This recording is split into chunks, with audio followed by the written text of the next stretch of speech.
Alrighty, guys. Good evening. Happy fucking Thursday. I hope you guys had a wonderful turkey day. Yesterday, guys, wasn't online. Had some work stuff pop up. As it goes, as she goes, the way it goes. So yesterday wasn't even related to Thanksgiving. Good. But here now, on a little bit later, guys. That's the way it's going to go, though. Had to take a nap after turkey time. Yeah, I was powered down. Had some lovely family time, too. Good. Good.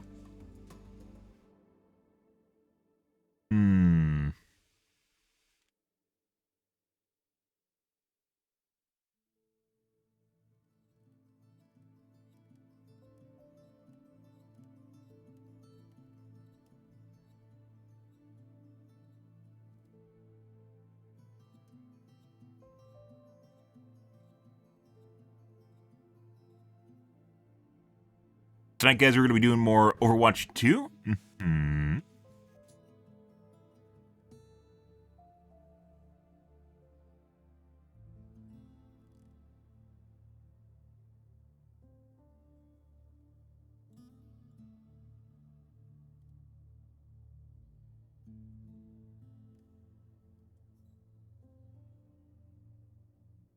No, going to be messing around with the frame rate limiter more. Yes, see where that goes, guys.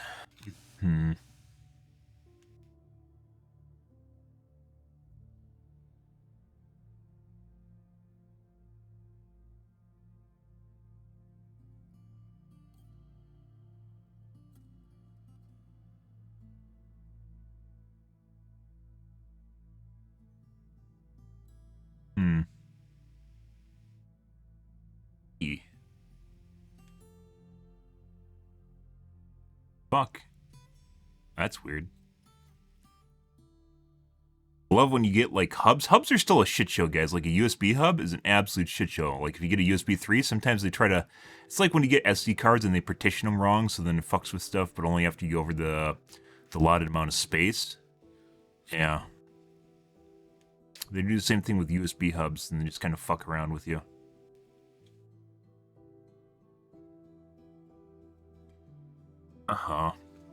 Okay. We'll see where that goes. Luckily, they're cheap right now because of Cyber Monday, so Cyber Black Friday shit. Hope you guys wasted a copious amount of money.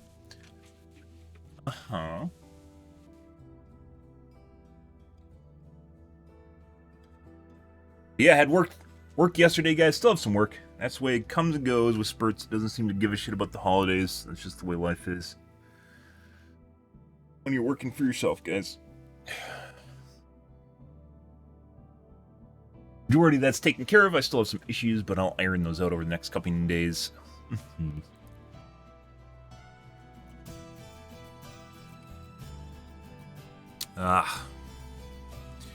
Good.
Still having some issues with some of my miners, though, as it goes.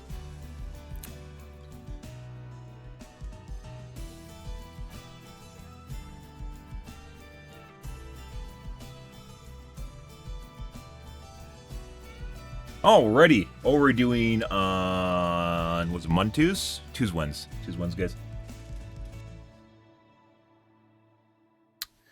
Believe we're still messing around with frame rate limiter. We tried NVIDIA control panel, went back to RTSS.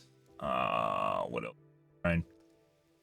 My system was having some lockup issues, unrelated. Just got to sprinkle on the system instability just to make sure you don't figure things out properly, right? This is a little bit of system instability just to ruin all your testing. Yeah.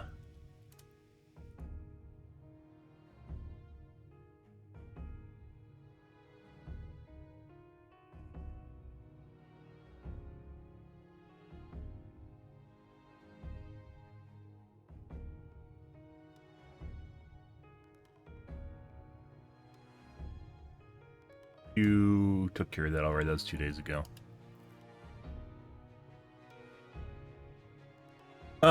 Let's see what's on the tubes, guys. Thanksgiving tubes. See if there's anything happening here. The launch disaster. I like how Gamers Nexus acts like they're just in the know all the time. It's good stuff. I was looking on Twitter. I have a knee-jerk reaction like, everyone has a video card. Why would they spend money on a new video card? You're like, what the fuck are you talking about? People buy new video cards every fucking month. Well, not every month. Every year. It's a circle. It doesn't end.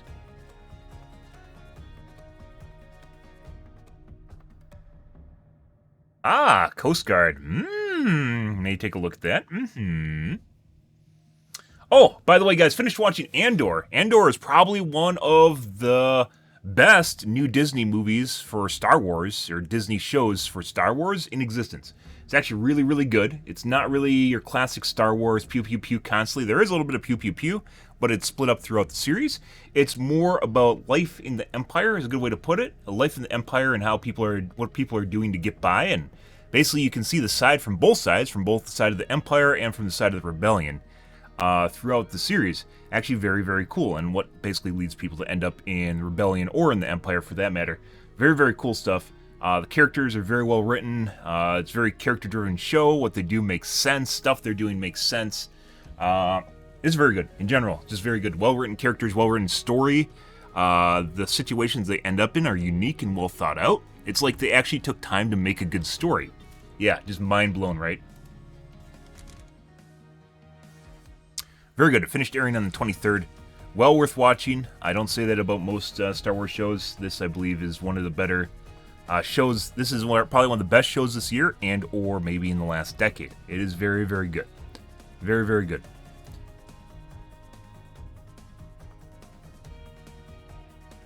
Tony and Dan Gilroy.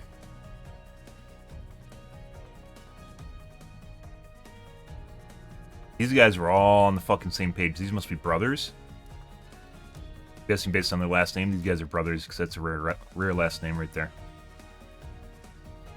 And director doesn't really even matter that much, but written by really, really matters.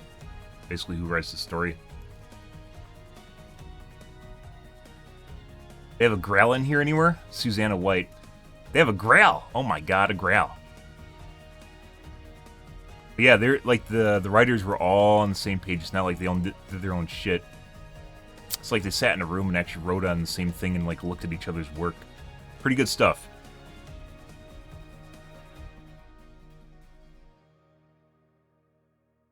Bow William and Gilroy's brother Dan. Yeah, it is his brother. I believe that. Good stuff.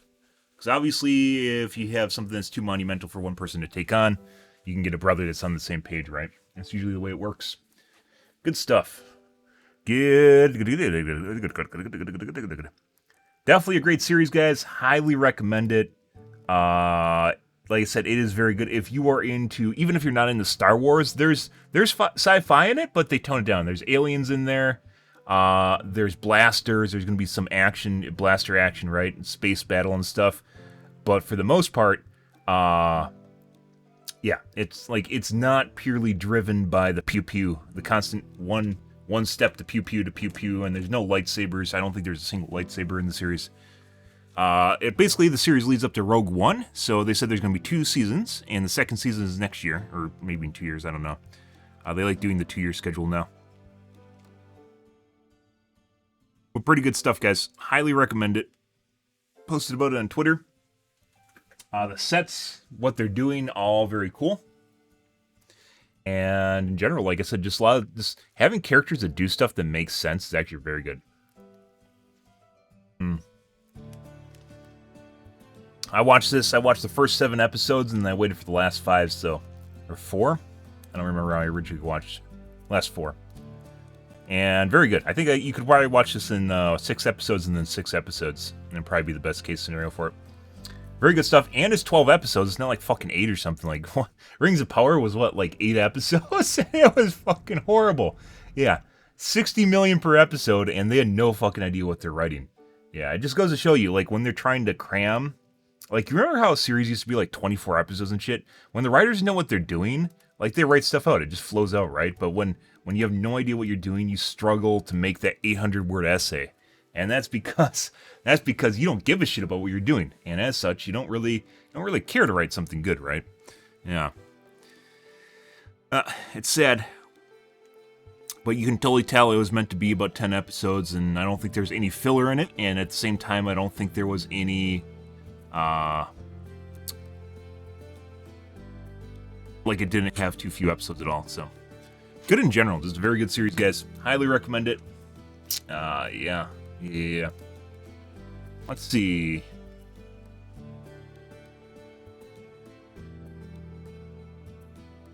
Do we want to take a look at John Oliver? It's been a while since I watched his stuff. His stuff is a little bit too left-leaning for me nowadays.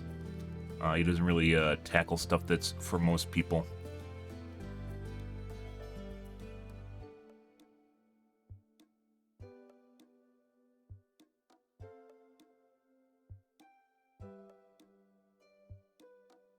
Is DeBauer going to get CNC'd? No. Did he need a new CNC machine? I don't think he did. It's basically a backdrop for his channel.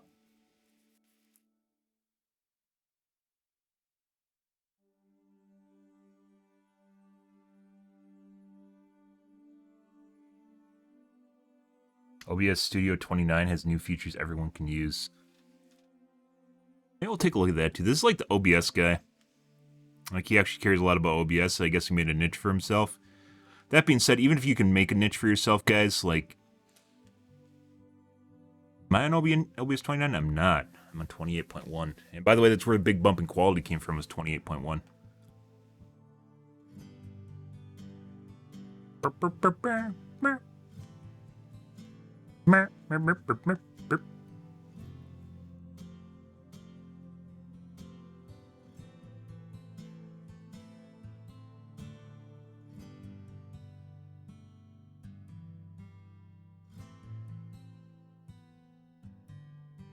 Okay, I'm gonna grab a soda, guys. I just had my coffee. I'll be right back.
Alrighty, let's take a look at OBS guy. See what his updates he's talking about. It's only 10 minutes anyway, so. It's Thanksgiving, and you know what I'm thankful for? Another new OBS version already. Wait, what? The team is on the ball this year, and with OBS Studio version 29, finally finishing shit. Actually got to help. Because they weren't on the ball for like 8 years. Wee tiny bit. But look, Mom, I'm famous. OBS 29 is in beta testing on their GitHub. If you want to download it, try it out, and give any bug reports or issues you have, and their Discord. Probably gonna be on December. But remember, this is not a full release just yet. Okay. They usually beta test for a month or so. so maybe don't overwrite your main streaming copy of OBS. I'm not going to download a beta test, but new features benefit nearly everyone here. So this is basically the pre-release release patch notes. OBS 28.1 added NVENC AV1 encoder support for owners of NVIDIA's new RTX 4000 series graphics cards. Well, OBS 29 adds both AV1 encoders for AMD RDNA 3 GPUs, which aren't even out yet, and Intel Arc GPUs. That's interesting. So that means they had inserted information from AMD working with them to get it in their release. Intel AV1 doesn't fully support CQP recording in OBS just yet, which is a bummer, but it will be improved on over time as we go. Can't wait for them to do AV1 on Twitch. We'll be able to do 120 streams. Just normally. This is exciting. My primary capture and streaming rig is running Arc now, as it's the cheapest way to get high-quality AV1, H.264, but it will be improved on over time as we go. It's there, it just doesn't have, the official support levels of polish yet. This is exciting. My primary capture and streaming rig is running Arc now, as it's the cheapest way to get high-quality AV1, H.264, or H.265 video encoding, and will only get cheaper with the upcoming A310 graphics card. Support in OBS came late, given that NVIDIA has launched later. I don't think I would buy an Arc specifically for stream encoding. I have by the way, I got a 1660 Ti when it came out for NVENC. The new upgraded version of NVENC with the 2000 series. 1660 Ti actually has a 2000 series chip in it. I got it for the new upgraded NVENC in it because it was basically just as good as my 8-core processor could do. It was better than my 8-core processor could do with basically no CPU overhead. And I still have the same 1700X I bought a year earlier in that computer for streaming. And I haven't used it at all because I don't need it. The downside was because I got the 1600 series, which I didn't learn till later, does not have Tesla cores or tensor cores. I knew that it didn't have them, but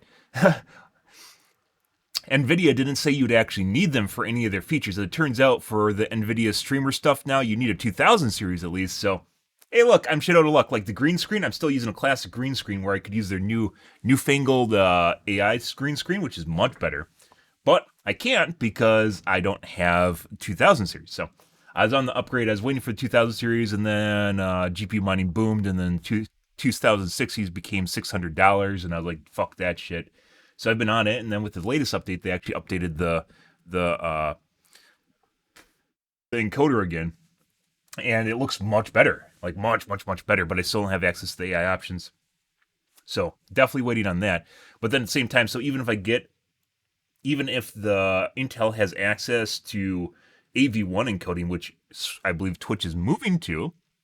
Even if it has access to AV1 encoding, I'm still not going to do that. And the reason for that is because I won't have access to the studio features from the 4000 series. So I'll probably be waiting for like a 4050 Ti or something, which will probably be out maybe next year, late next year. And that's fine by me because the bump to stream quality is well worth it in the first place. That's like basic bare metal upgrade stuff that like you need for your stream. And I'm not going to go out my way to tell other streamers they need it, and they'll just have to figure it out on their own. So.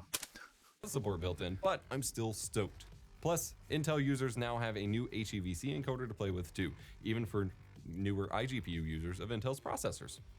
I have a lot of testing to talk about with this update with Intel AV1 in a future video, but it's very good. Obviously, RDNA 3 hasn't released yet, so can't really talk about that yet, but it's been really tough to get anyone to agree to send out samples, despite the high demand for me to test these things, so... Oh, there isn't. He's basically a guy that makes videos for Twitch, specifically for Twitch content creators and maybe people that are encoding probably bootleg copies, so pirated stuff of videos. Yeah, not really in demand. I don't even know he has 1,300. I expect him to have maybe 20,000 subscribers. I don't know he has 300,000 subscribers when basically all he tests is hardware encoding. Yeah. Does he do gaming too? Is this like a gamer? No, he just does streaming shit. How does he even have 300,000? How does he even have 300,000 views? I don't know. 300,000 subscribers. Very good question. Like, this is a very, very niche thing, right? He can make all the videos he wants, just the topic matter is extremely niche. It doesn't apply to a lot of people. Even less so than tech tubing. And you see how long it takes hardware unboxed, despite their good testing, how long it takes them to actually, like, their videos have maybe 100,000 views.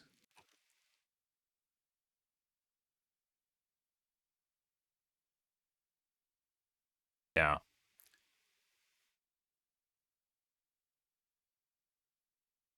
We'll see, as always. But if you don't have the latest equalizer, you can still use the software AV1 encoders supported in OBS Studio, which also just got updated to their latest versions, bringing some much needed speed increases, though it is still intense.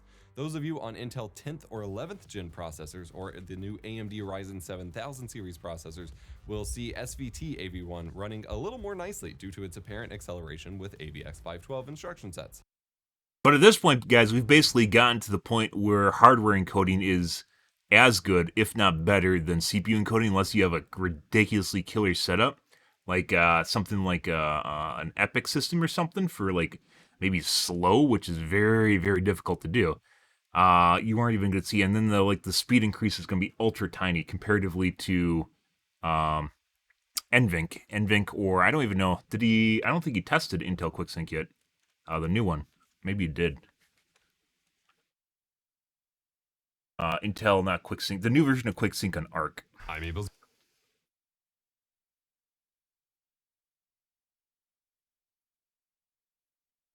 RTX 4080 encoding is insane. Sure. No one needs that, and AV1 isn't even supported yet, unfortunately. I'll take a look at that, too. He has a price problem? Yep, that's why I said it's probably going to wait for 3050 or 4050 Ti. The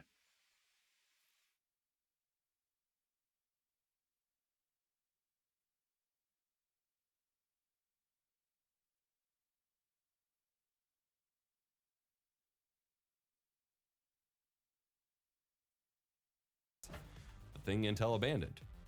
Wild stuff. If you use the simple output mode, the NVENC profile configuration got bumped to the P5 preset to have better compatibility and performance for the average user. Doesn't affect you if you use the advanced mode though. Just the thing Intel abandoned nicely due to its apparent acceleration with ABS. How's your day going? Hope you had a good turkey day. Or just said turkey wherever you are in the world. Wild stuff. If you use the simple output mode, the NVENC profile configuration got bumped to the P5 preset to have better compatibility and performance for the average user. Doesn't affect you if you use the advanced mode though, just a nice little, if simple mode wasn't working right, it might run a little smoother now for you. Over on the macOS side of things, native HEVC and ProRes encoders have been added, which also add support for the P010 color space and HDR recording. By the way, guys, like OBS had like a 6 or 7 year hiatus where they basically didn't upgrade anything meaningful because they had to spend time doing this shit, making support for Apple, because apparently they really needed to do that. Yeah, Apple and Linux, because there's a lot of people that stream on their Linux or Apples. Maybe Apple's more so than Linux, but as a huge, huge waste of time, it's a giant boondoggle on the forums of basically people that just had to shove their dick in things to get cross-platform compatibility because they didn't want to run Windows. And I've used Linux and I've used Apple, and they're both fucking terrible. Apple because it's so easy. They make it so when something breaks, you can't fucking fix it. You have to know the secret commands and all sorts of stupid shit to try and fix it on Apple. Linux, on the other hand, everything breaks and then you don't know how to fix it because you have to use command line. And you have to dig up the command, go through a fucking shitload of, not GitHub, maybe GitHub, GitHub posts or Stack Exchange posts to fucking find the stupid fucking command to fix your goddamn Linux. I fucking hate Linux. I hate Nix so fucking much, guys. It is a huge waste of time, and the only reason people like it is because you have like these Linux snobs that were basically like Apple snobs. They're basically Apple snobs only for Linux that were brought up on it, and they think everyone should learn how to basically remake the wheel from the ground up and be as miserable as possible and waste as much. Like they don't value their own time because it's a hobby for them. Like they literally have their own machine is Linux, and they begrudgingly dual boot into Windows when they want to play games. Their home machine is Linux, and they literally just spend countless hours just like overhead. Like they don't understand the overhead associated with dealing with Linux. And like right now, one of the problems I'm dealing with, by the way, yesterday why I wasn't streaming was because I was dealing with Linux. Because the software I was using was made for Linux. I fucking hate Linux so much. Fuck Linux. It's just like you have weird shit that happens and you don't know why and you don't know how to fix it. Like, did you know Linux doesn't even have a device manager? Yeah, to find problematic devices, it doesn't even have a fucking device manager. You have to parse through the command line, through structures of, like, basically a device manager if it was a giant fucking list of shit. And you don't know what's wrong in it.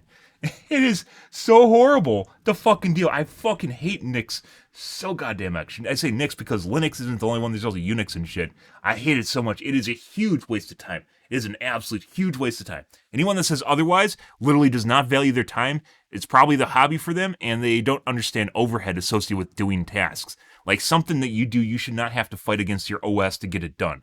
Like you shouldn't have to sit here and baby and pamper your OS to get it done. Linux has places in the world, running the infrastructure of the world, backbones on servers and shit like that, where you have like an application or something running on a Linux machine, and you have it tied into command line and sends you emails and shit like that. Sure, for the infrastructure. But for everyone that needs to be productive in life, Linux fucking sucks. Like 99% of people in the world, Linux sucks dick. And that leaves Apple, which is a better use case for this, because there's people that are basically snobs. They hate fucking Windows, right? Windows is terrible, right? They're just basically like saying people that won't buy Androids because Androids are terrible. It's basically a status symbol. They want to open their laptop, they want to have it be nice and shiny silver, and they want to have a glowing apple in the center there because that's what their friends jack off to. They literally just have an orgy around the apple. They just sit there and fap to themselves around the apple.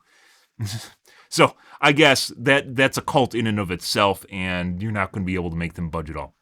The thing with apples, though, is even though they're simple to use, when they break, it is next to impossible to fix them unless you know the secret commands and where to go and what to do. It is very, very difficult to fix an apple. Windows has always been the comfortable in-between where you can kind of, like you can get into the nitty-gritty if you really want to with PowerShell or with command line, right, and the registry. If you really want to, it is there. But at the end of the day, if stuff breaks enough, you can just reinstall and you'll be perfectly fine. Or you could just, reinstall your drivers. Like, it's easy. Installing drivers on Nix, especially when it breaks stuff, holy shit. Like, you try to install, like, a graphics driver from, like, AMD or something. When it breaks, if the installer breaks somewhere along the lines, it basically just fucking, like, it shits all over your OS. It shits all over Nix.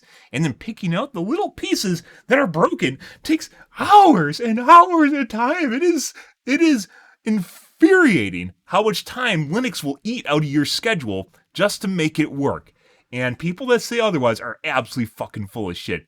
Yeah, and Windows has blue screens of death. Yeah, and Linux has fucking panic kernels. And you touch it the wrong way, and it has a panic kernel, and then you have to fucking figure out why it's having panic kernels over and over and over again. And that's also very, very difficult. It's like literally reinstall worthy.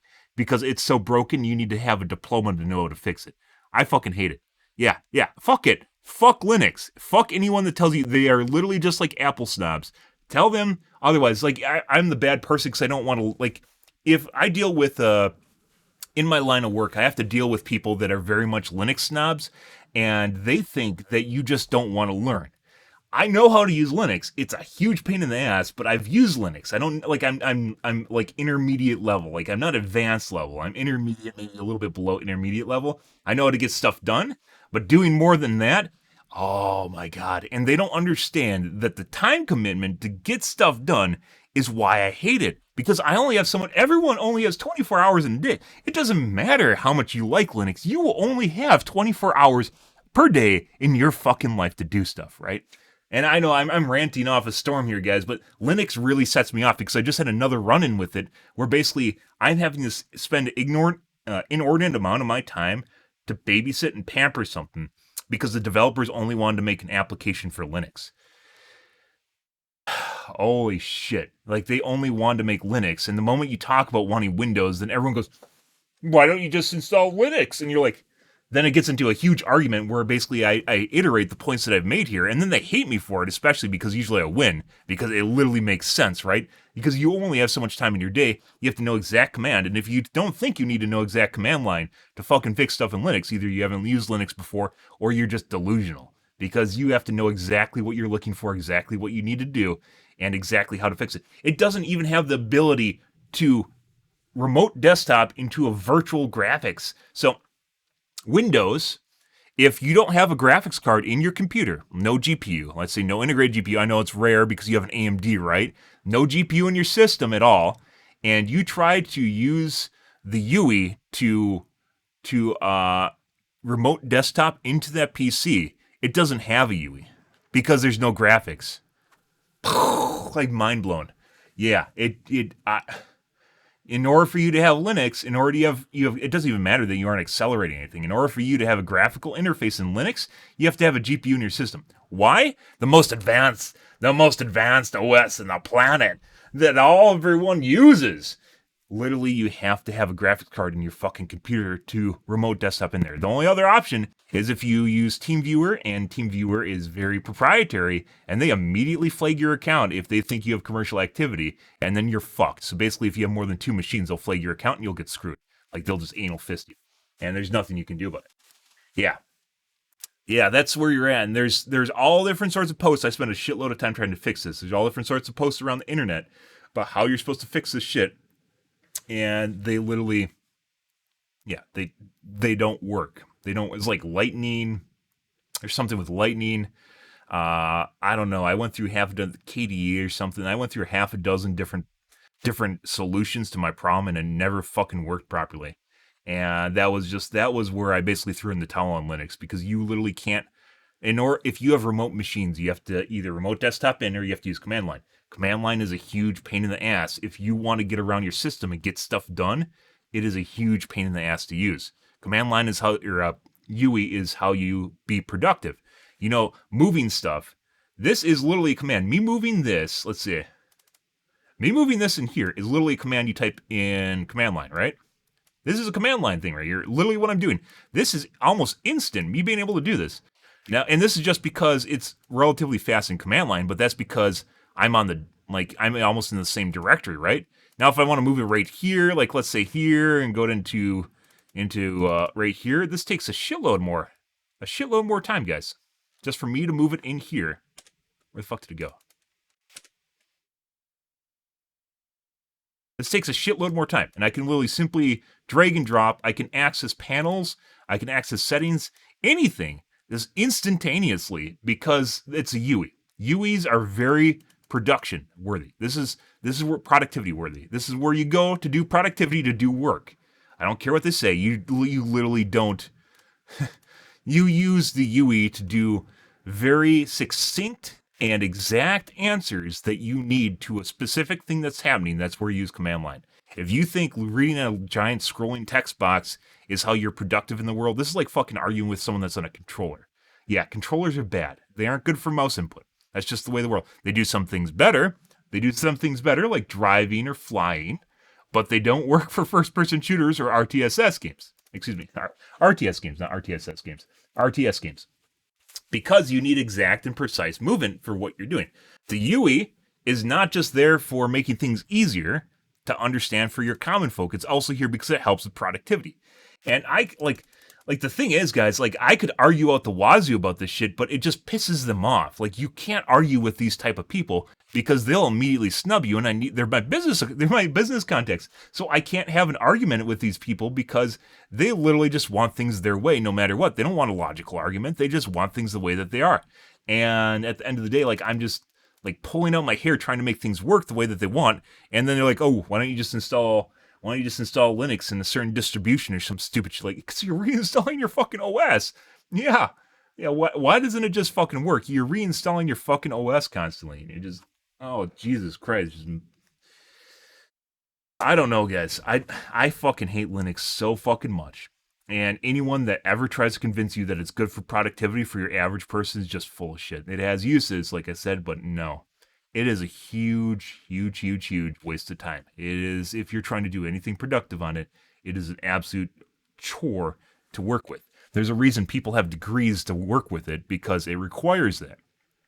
I don't care if you think everyone should be using it. It's just not the way the world works.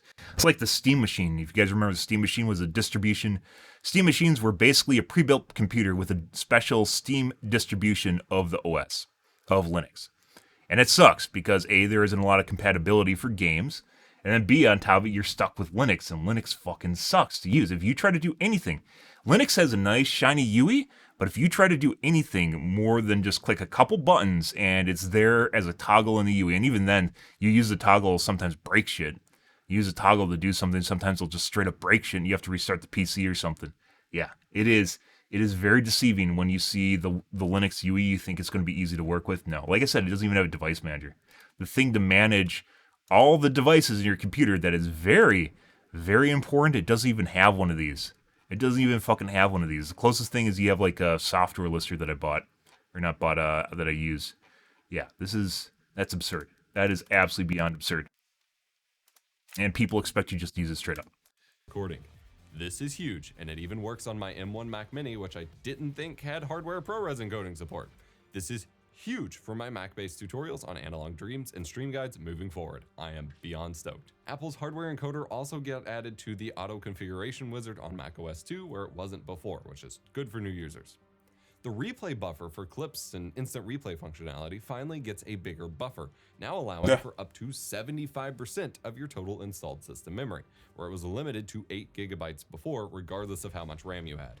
While using HEVC or AV1 really means that you don't need to use that much RAM anymore for replay buffers, as the clips I was capturing for my last video on the crazy encoding possibilities had me getting over a minute of 1440p 360 FPS video, only taking up about 1.74 gigabytes. But it's still nice to have that control, as I've certainly been limited by it before.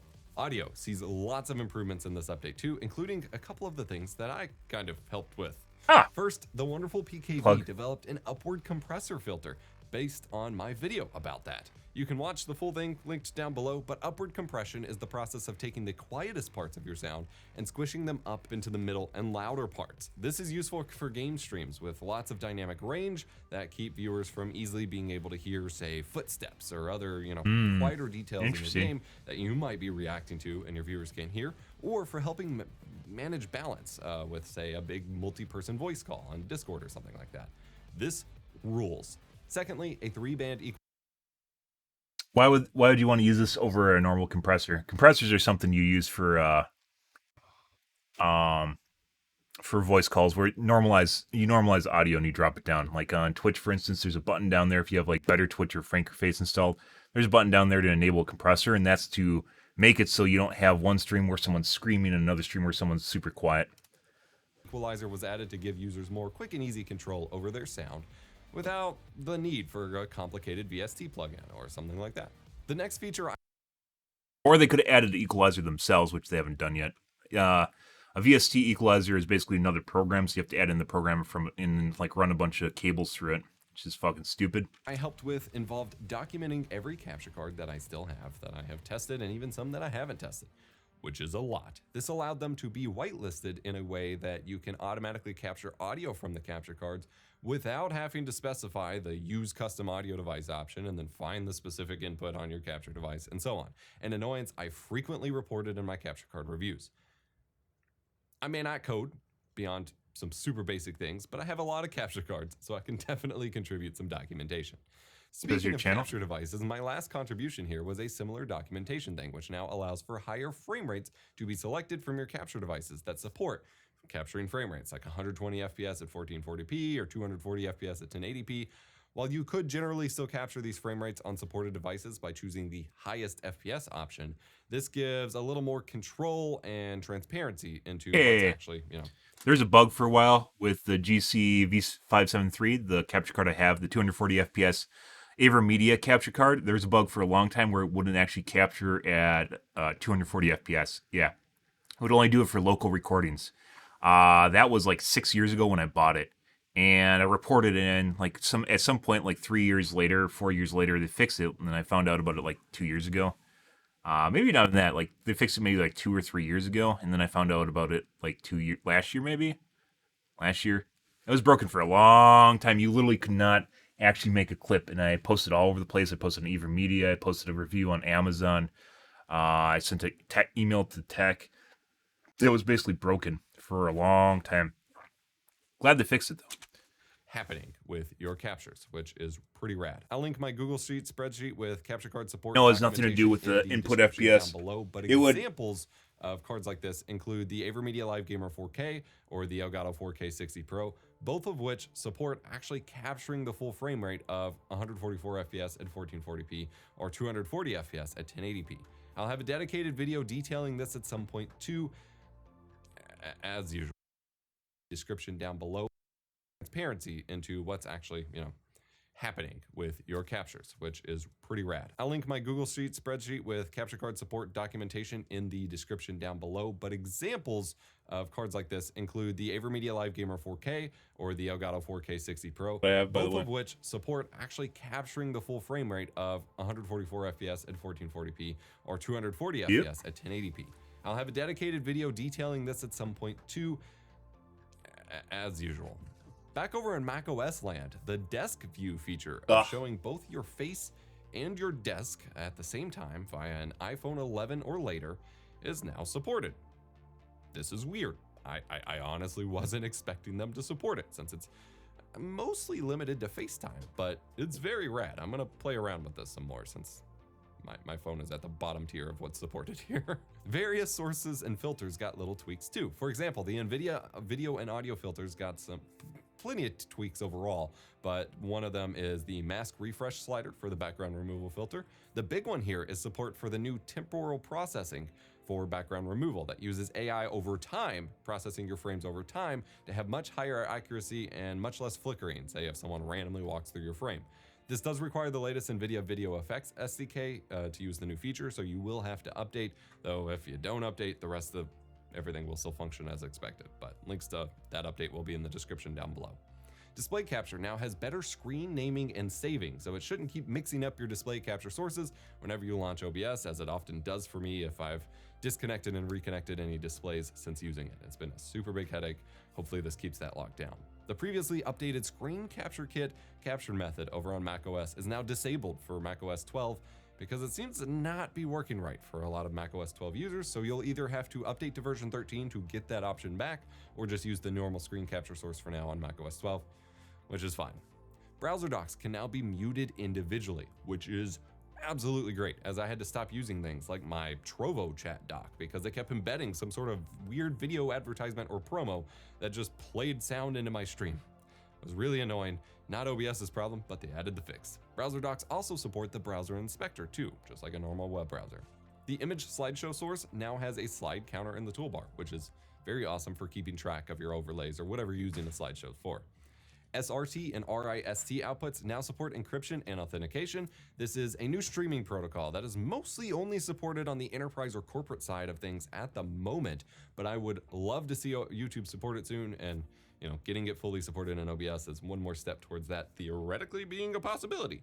The dynamic bitrate setting that helps adjust bandwidth when your internet starts acting up has now been adjusted from 30-second increments to 4-second increments to help it adapt to your needs even quicker, which I've actually had to use a couple times, despite having gigabit fiber. Lastly, the team is setting that helps adjust bandwidth when you're to see YouTube support it soon, and that would have been great for me like 10 years ago, by the way. One more step towards that theoretically being a possibility. The dynamic bitrate setting that helps adjust bandwidth when your internet starts acting up has now been adjusted from 30-second increments to 4-second increments to help it adapt to your needs even quicker, which I've actually had to use a couple times, despite having gigabit fiber. Yeah. Lastly, the team is working on a new updater configuration allowing you to opt in. That's a very, very nice quality of life option I asked for probably a decade ago in the OBS forums 8-9 years ago. There's a time where I was very active on the OBS forums. And I asked, I was trying to get people, things that were very needed, quality of life things that were very much needed as a streamer, especially if you had sporadic internet, which I used to have. I don't really have sporadic internet anymore. But sporadic internet, which I used to have, even back when I was a cable, it wasn't that bad anymore, but I used to have really bad internet, and that's a feature that is very much needed if you have problems during peak time periods of the day when a bunch of people hop on and shit like that. You very, very much need that, and they could even make it better because there's only a certain amount of upload you can consume of your bandwidth before it starts affecting things like your ping times in games and shit like that, unfortunately. And you need to be able to understand that there's a threshold that you can't cross before it just fucks everything up. So you can make it based on ping time. Receiving beta builds of OBS through the in-app updater automatically, like how the normal updater works for full releases. This may not fully work until later in the beta testing period, as they have to, finish the server setups and all of that kind of thing. But it's very cool. What's also cool is my retrowave themed pins, stickers, and high quality desk. Update and you gotta push the product though, right? Mm-hmm. Good. Interesting. Very cool channel, by the way, if you're into stream, but most people are not. So, once again, I'm very curious how he has 30,000 people, 300,000 people, excuse me, subscribed to him with extremely niche content.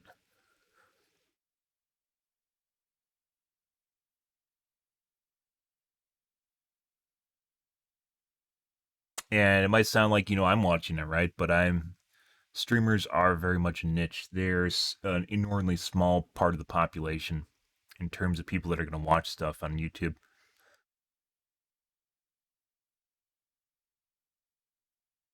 I don't know why people are obsessed. Why the card companies or the capture companies keep making these like USB capture cards, because they usually have problems. Like USB in general is not something you want to use for video capture because it's outside your PC and has a latency, and then the erratic part of using USB in general. USB can sometimes be flaky or flake out, and then there's people plugging shit into hubs and stuff.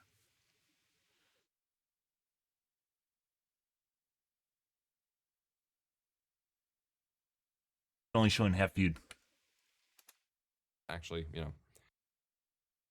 remember to be kind. AV1, while those curious, by the way, I'm pretty sure Twitch is not going to have AV1 support anytime soon, so I probably can hold off on buying a new video card for my capture PC. And like I said, I'll just get like a 4050 Ti or something that can just barely do everything. Interesting, though. Mm-hmm.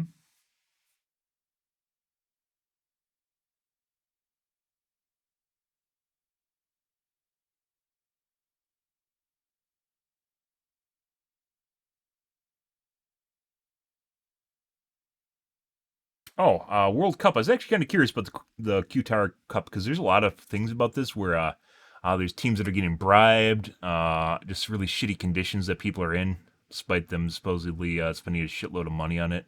A lot of weird stuff happening with the Qatar Cup, so maybe I'll take a look at that tomorrow. I'm not going to do that tonight.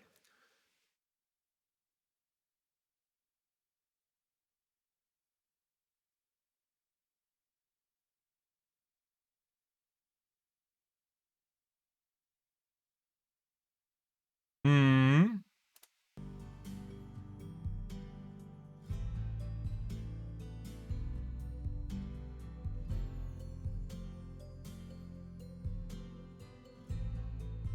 Also, Addams Family. I don't know when the series came out. There's another series I was curious about.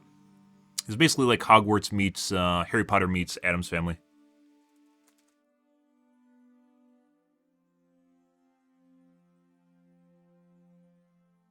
September 18th, 1964. Oh, this is the wrong series. That's the wrong series, guys.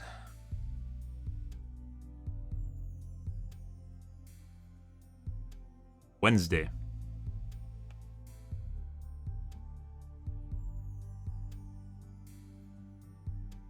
November 23rd. So it did just come out. Last episode of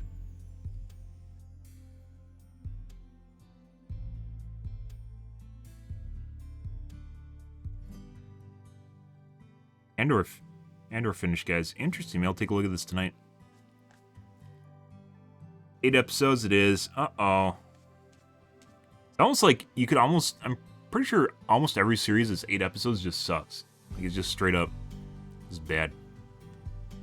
I know that's a giant fucking brush I just cast there, but it seems that way. 8 episodes is like the bad number. Not that there needs to be 8 episodes and be bad, but it seems like everything that settles on 8 episodes becomes pretty terrible. So... Let's see. Complete MCU for pitch meeting. No, that's compilation. Not interested. Mega Tunnel? Oh, the fuck is that? Take a look at that. Fuck.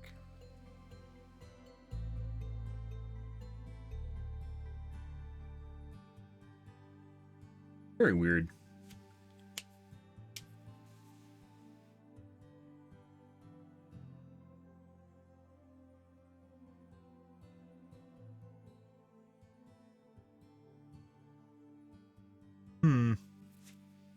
Ghosts? I don't know. I don't even know if you guys could hear that because of RTX voice. Probably it's a loud popping sound. Very weird. Let's take a look here. I'll never capture that on stream, or if I'm crazy. You heard it click too. Episodes would be bad, but it seems like everything that. So I'm not crazy. Episodes becomes pretty terrible. So it's population not interested. Mega tunnel. Oh, the fuck is that? Yeah, you heard that too. Second, guys. Not crazy.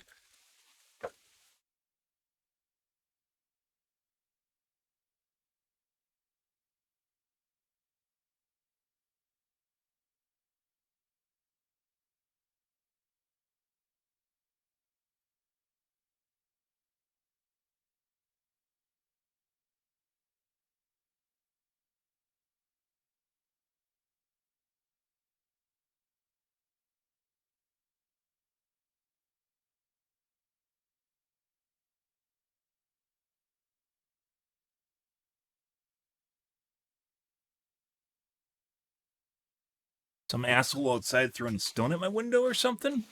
Not sure what that is. Anyways, moving along, guys. Probably going to take a look at.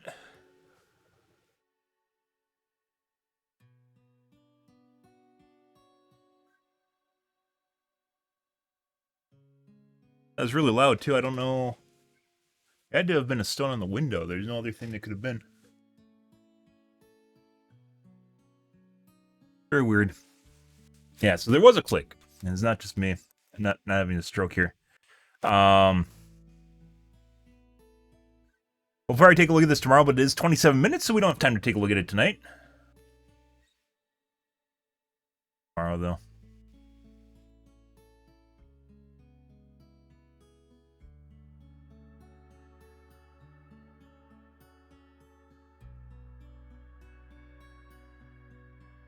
You can... it turned the preview into a mini player now. Pretty cool. But it doesn't have movement. I suspect this will eventually just turn into a full-blown player, by the way. Hovering will just turn into a full-blown player. Which it should, anyways. And then you can just blow it up. Right? We don't have enough time to take a look at this stuff, guys. Most of the stuff is 20 minutes, and it started late anyways, and it's already 1:40, so I do want to play some games tonight.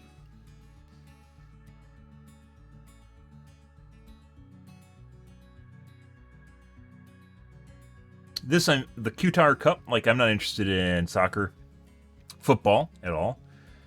However, I'm curious about what's going on. Politics-wise, curious what's going on here. Politics, world politics, what's still going on in the world.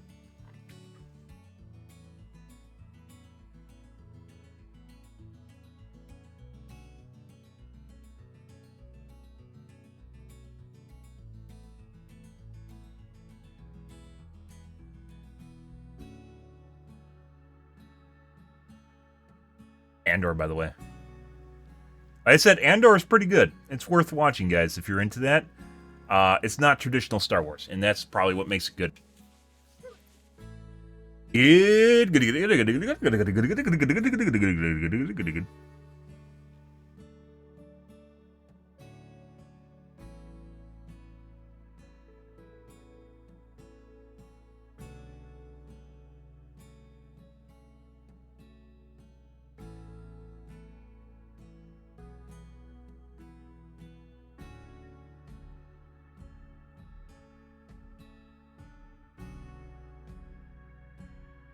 Ragnarok 2.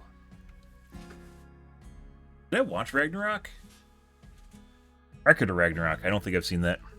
Oh, is this a Netflix special? Sometimes Netflix is just a distributor. For anime, and then other times they make their own shows, and they usually aren't very good. Let me take a look here.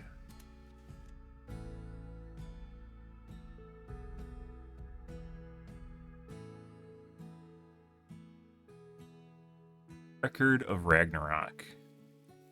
By the way, sometimes it brings up porn when I'm searching.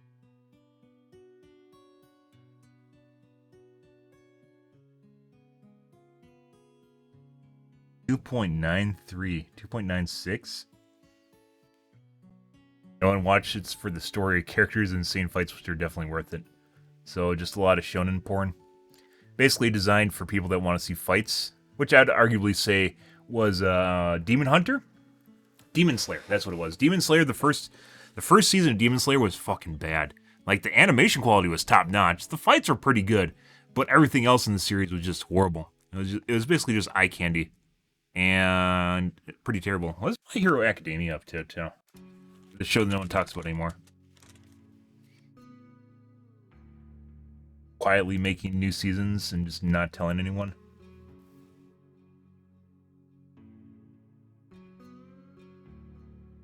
Yeah, it's gotten pretty bad.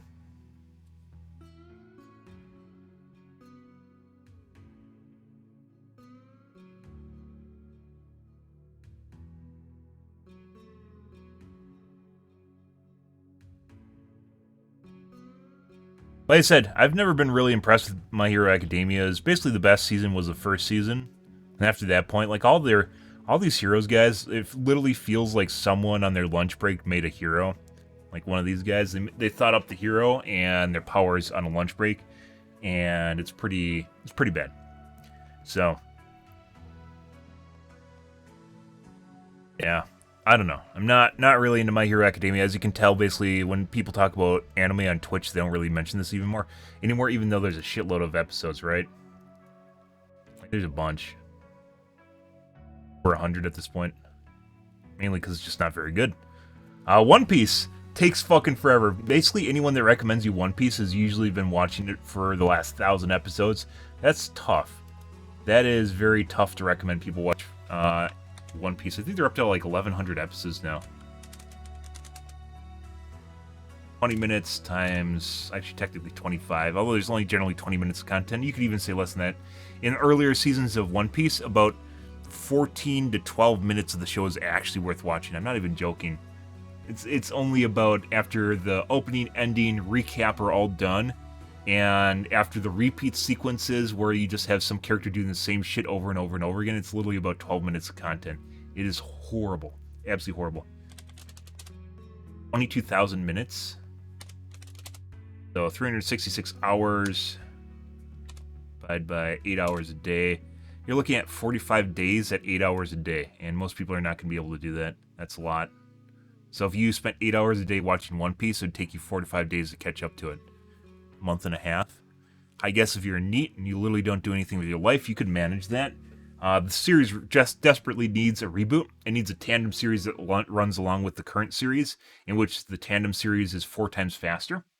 And it would still take a shitload of time for it to catch up to the main series, and it'd garner a lot more fans than they currently have, because this is a shitload of time, guys. You can't expect any normal adult to actually engage in this at all. Like, it just takes forever. Literally takes fucking forever. That being said, some parts of One Piece are actually pretty good. If they fixed the pacing, it would be a very good show, and they haven't, and the animation quality was horrible up until episode 900. That's 900 episodes in, so it's a long time.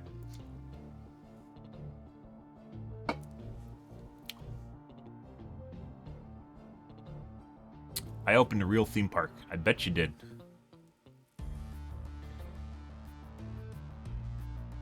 Ah!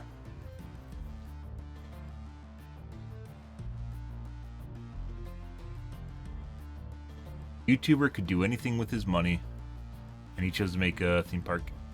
There's worse things you could do. Rings of Power burned all his bridges. This is podcasts. I think After Hours is a podcast. Yeah, that is. I'm not interested in watching. Like Critical Drinker, I do not like his podcasts. It's a waste of time. Podcasts have a very low information density, and as such, you're basically just watching people bullshit for the most part.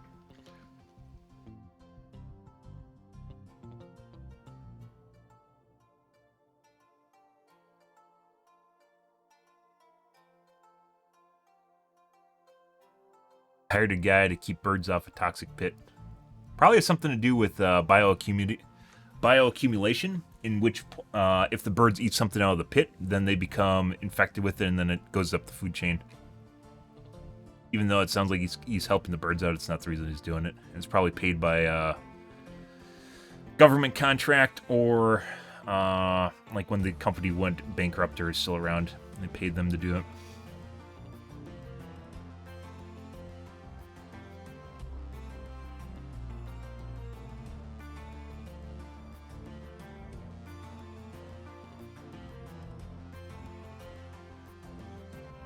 See. Bye, Brendan.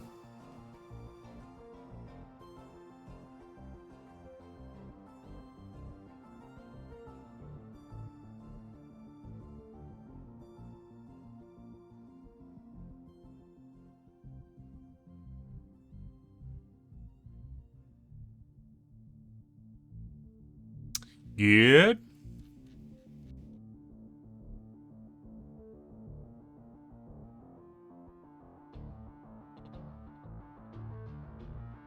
Okay. Let's do an upload from yesterday's stream, or 2 days ago, actually. I didn't stream yesterday. And move to the Reddits. Let's see. 22nd? Yes.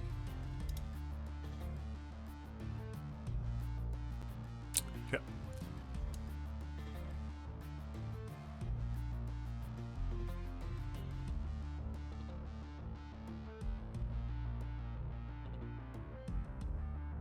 By the way, guys, I was totally on DBD when they released the Ghost, or not the Ghost, the Knight for DBD. I was completely on, by the way, with my predictions about the Knight and him being a terrible killer, because he is. You got, like, the low MMR fucks complaining about them, and you have the high MMR fucks complaining about them.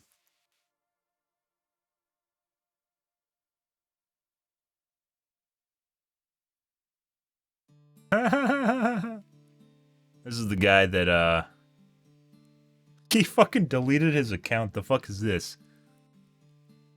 What is this? The CC crap was good. It wasn't CC in Overwatch 1. It was tanks. Shields got nerfed quite a bit. Most definitely could have nerfed out the shields and toned down the CC without running some character. He basically made a paragraph-long post about how it was about the shields without being about the shields. He tried to disprove me by saying it was about shields. And then I made that post, and then he says, obviously not, and then deleted his post. What the fuck is that shit? Like, I think what needs to happen here, guys, with shit like this is, if there's a cheeky developer, they need to make a plugin that will basically archive this shit and just replace it. So when this gets deleted, it then just gets replaced, by the way, with a post. Like Twitter, you can make a service out of this too, maybe sell it to people, where you can actually see their deleted posts and deleted accounts and basically all the information. It'd take a lot of infrastructure, but you definitely could do it. And you can possibly make it subscription-based or ad-based.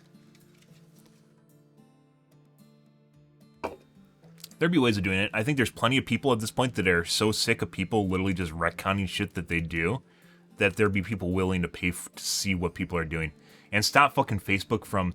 Facebook has a lot of censorship on it, where they will stealth hide stuff. You know when you're on Facebook and it says top comments, all comments, and like most recent comments, right? I think it's the most up-to-date version of that.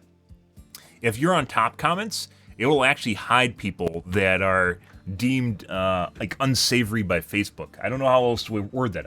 I'm not. Sometimes my comments show up and sometimes they don't. Like if I open up incognito window, right, and I look at the thread, my comments won't be there. But on my screen, they show up there. Surprise! Yeah, surprise. Yeah, good old gaslighting, right? To make you think you're participating when you aren't, and then they pick and choose when they show them and when they don't show them, depending on what community you are talking to. And then they'll basically bury your comments or just straight up not show them. So you have to click all comments to see them. Even then, I'm not certain all your comments will show up at all times. It's fucking obnoxious as shit. But basically, they subtly change what you are capable of seeing on Facebook. Yeah, or I'm sure they do on Twitter, right? Where certain comments are hidden and buried or just not available, and on other people's screens, they're there, right? And it's not because the user blocked you, because Twitter just doesn't want you to see them. Because apparently you're not allowed to see certain things in life. And that just rubs me the wrong way, guys. I fucking hate censorship. I absolutely hate censorship. Obviously, there's some really horrible things in the world, and you probably shouldn't see them. Like, we're talking like gore, and pedophilia, you know, stuff that's really, really bad, right? And sure, you shouldn't see that, but there's a lot of things where people are now picking and choosing who gets to see what information and who gets to talk about what. You know, it's different. You know, Facebook has a thing where I'll say, they have like a little banner below it where it says that this has been debunked or something like that, and you can click on it. I'm all for that. But if they just straight up hide information or stop people from posting, yeah, no, that's just, censorship's really bad, guys. That's Orwellian, because there's someone that gets to pick what information you see.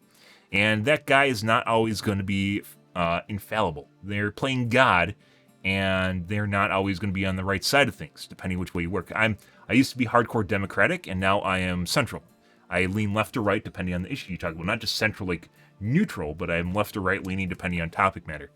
And like I am not in any way, shape, or form for censorship. The fuckers, the dumb people that thought Trump getting banned on Twitter was a good thing. Trump's a moron. Let's get that out right away. Trump's a fucking idiot. But what's bad is when someone gets censored because people don't like them. And that sets a precedent where anyone can get censored when someone doesn't like them, which is completely subjective, right? That's horrible. You don't want to be there. That's a bad place to be, because someone is picking and choosing who the bad person is. Yeah. It's not always what you think is a bad person, and you're not always a minority that is disenfranchised or which society views as a minority that needs to be helped, right?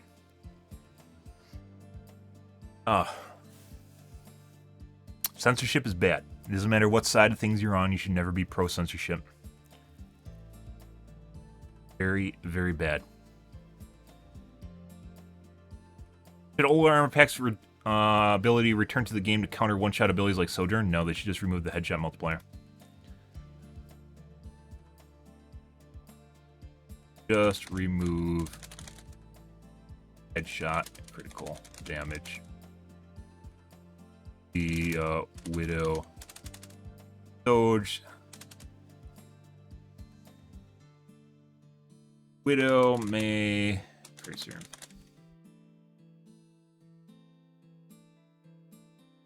Shade fixes. No.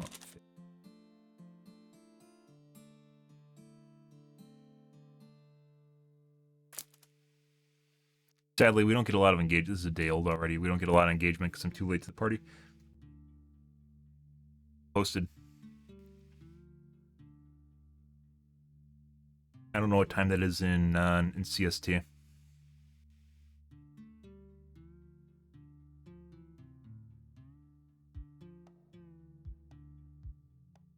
Mime Echo Concept. Sure. It's actually pretty good. But now it can't be done because they suggested it. And the way Blizzard works is they don't do stuff people suggest because it's not their idea.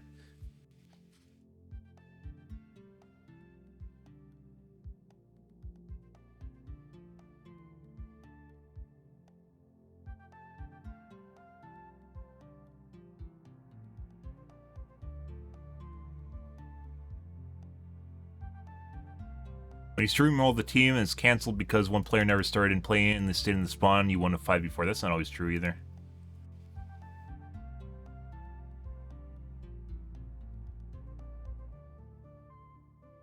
Do I know what this is, or rather was?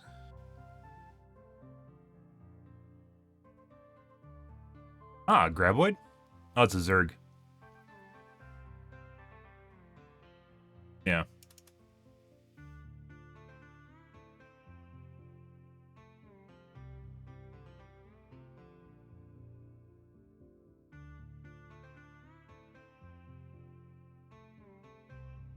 Community Reddits. Hydralisk.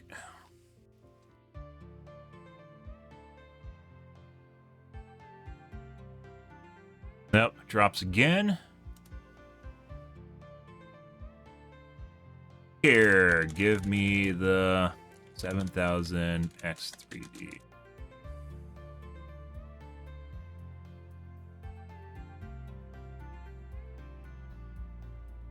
Dude, like the fucking, like the arguments people make up for some of this shit, the 7,000 serials were drooping well before this happened, and it's totally because the X3D, people are waiting for the X3D model. Oh, they flew home for the holidays. That's why they don't have money to buy the 7000 series. The sales have been they've been selling for what, 2 months now? Yeah. Okay. Holidays is one of the biggest when people spend the most money out of any time in the year. Yeah, so it's pretending people don't have money during the holidays? Yeah. Maybe in 2000, when COVID was happening and people couldn't work, people didn't have money. Now they have money, especially because they had to stay home for like 6 months where they couldn't do anything? Yeah, there's a giant fucking influx of tourists in 2021, I believe it was. Yeah, people are just fucking stupid. They make all sorts of weird-ass correlations. Well, it might be partially true, because there might be someone that purchased a ticket, which is probably this guy's talking from personal experience here. Yeah, this guy is probably purely talking from personal experience here. That does not apply to everyone. For some reason, people think their own subjective experience, they make a correlation between... It's at least better. People now make kind of correlations, but then they're also fallacious, and then they don't... Like, you don't... It's partially true, and as such, you think it might actually completely be true, and it's not true. In this case, you have someone that just make correlations probably between their real life and what they've done and what's happening to them, and then assume that applies to everyone. But if anyone is actually knows what's going on with the 7000 series, there is the 3D or V-Cache variant, which is the 5800X 3D. The 3D part is important. There's the X3D model. The 7000 series is going to have the 7000 series X 3D, but it's slated to launch roughly February. That's not official yet, but they're going to have a launch statement about it at CES, which is the beginning of January. And people are thinking February is when they're going to launch. You overindulging gravy? Oh, me too, dude. I told you. This is why I started my stream late tonight, guys. I had to go and I had to take a nap. I was out of energy. My Achilles tendon was bothering me, which is still a thing. I was out of energy. I didn't sleep enough, and then I think there's too much sodium in the food, and that just made me like. Some things that will just make you power down are cholesterol, too much fat, and too much sodium, and then also sugar will do that too. Like if you just like hammer that shit, you'll just like it's your kidneys and your liver's like, what are you doing to me, man? What are you doing to me? And you're like, and foaming at the mouth, right? Good for you. I hope you had a wonderful Thanksgiving, though. The price you pay for family time, right? That being said, I took a nap and here we are. So. Yeah, the food coma, carbohydrates. It's mainly fats. Eggnog will do that to me, for instance. Sodium and fat will do that to me. A lot of people say it's carb crashing, but it's generally almost always the fat and sodium, especially the fat that... What's the fat that's like oil when you heat it up, but then it gets hard at room temperature? Stuff like that. I think that's saturated fat. How much more performance would an X3D have? So that's the thing about the X3D or the V-Cache variants is they help a lot with 1% and 0.1%. So your stutters. And as it turns out, when you're getting 300 FPS, what really detracts from the experience now is the stuttering. And it has always been that, right? When you can get a static, you get 60 FPS, but you drop down to 20, you fucking feel that shit, right? Because it makes a huge difference. Obviously, the FPS is much higher, but it's all about like bumping up that 0.1%, 1% frame time. The X3D models help immensely with gaming benchmarks, basically. They help a lot with 1% and 0.1% frame times, which is what a lot of people are looking for, so. Yeah. Fat and sodium like a tranquilizer dope? Yes, it is. Yes, they are. Yeah, I couldn't. I made it like halfway through. I had to go home early. Some family members are still showing up, and I couldn't do it tonight. It made me feel bad, but like I could have ingested coffee, and I just would have been miserable and counting down the time till I could go home. And at which point I was like, I'm not even enjoying this. I shouldn't even be here. So then I left. Said my goodbyes. I was there for food and dinner and such, but some people had, obviously stuff they had to do, and I couldn't handle being late. So, being there longer, because then I would have showed up at home at like 9 or maybe 10, and I definitely would have had to have taken a nap, so, yeah, I don't know. And I could have slept maybe there, because I was at my grandma's. I could have probably slept there, and it would have been miserable while doing so, but I could have done that too. But anyways, this guy's just talking from his own personal experience. Thinking about the motherboards, they should be $100 more expensive than they should. No, that's just what the reviewers are saying. People are willing to spend money on stuff that they want. They bought 4090s, so some people bought 4090s.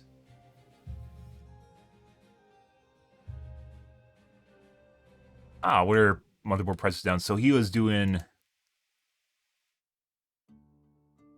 knee-jerk arguments.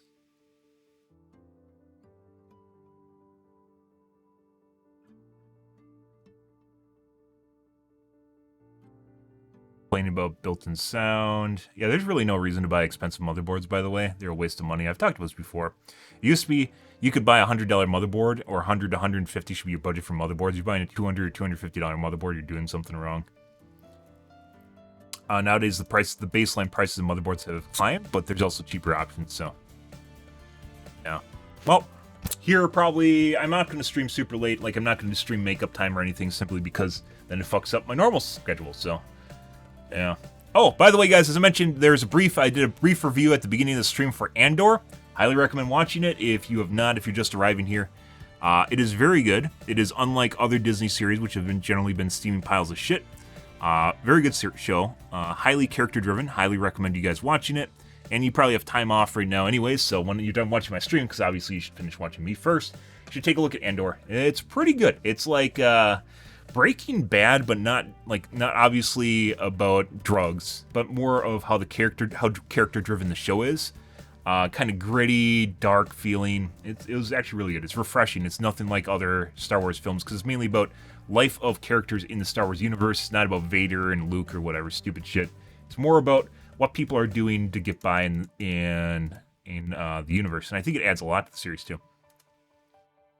It's very good, and it's 12 episodes, well worth watching. It has notable arcs. I'm not going to spoil anything for you. It has notable arcs in which the backdrop of the characters changes depending on what's happening in their life, which I think is very important. They go full round robin, meaning things that happened earlier they come back to later on in the series. It seems like they wrote out the series well in advance. Like, it's not like stupid shit like She-Hulk where they're like, yeah, man, let's devote an entire episode to making fun of our fans that are making fun of us. You know, like, they literally don't actually have stuff planned for their season. Yeah, it looks like they actually planned it out well in advance. We talked about this a bit earlier on. The brothers that did it actually knew what they're doing. They're on board with each other. It seems like the writers all communicated with each other. Very important to make sure the plot is on track. There is some fighting in it, which I think actually makes it helps make it more feel eventful, right? When there's fighting in it, there is some fighting in it, but it's split up, and it's events that happen out throughout the season. It makes a lot of sense. There's some space fights too, also very cool, by the way. You'll like it. It's very good. It's not just one of these things where you have to like Star Wars. It's not super sci-fi, like it's just constantly pew pew. It's kind of, there's going to be sci-fi cities, you know, advanced futuristic, or I guess ancient cities, right? Because in the case of Star Wars, this way in the past, advanced cities and you know, the usual stuff. And it's really, really cool. And it's supposed to lead up to Rogue One, the movie. So there's going to be 2 seasons. The first they just finished, and the second one there's going to be airing. And you can totally tell they're just waiting. Like, it leads, season 2 isn't really a cliffhanger. It's just like the series stopped, and there's going to be season 2, right?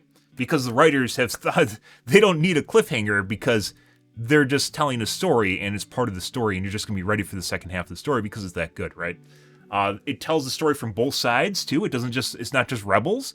It tells the story from the Empire side and from the Rebel side, and tries to humanize both sides, by the way, and not just make stormtroopers disposable, but at the same time, so you kind of get where they're coming from. It's like Gundam, right?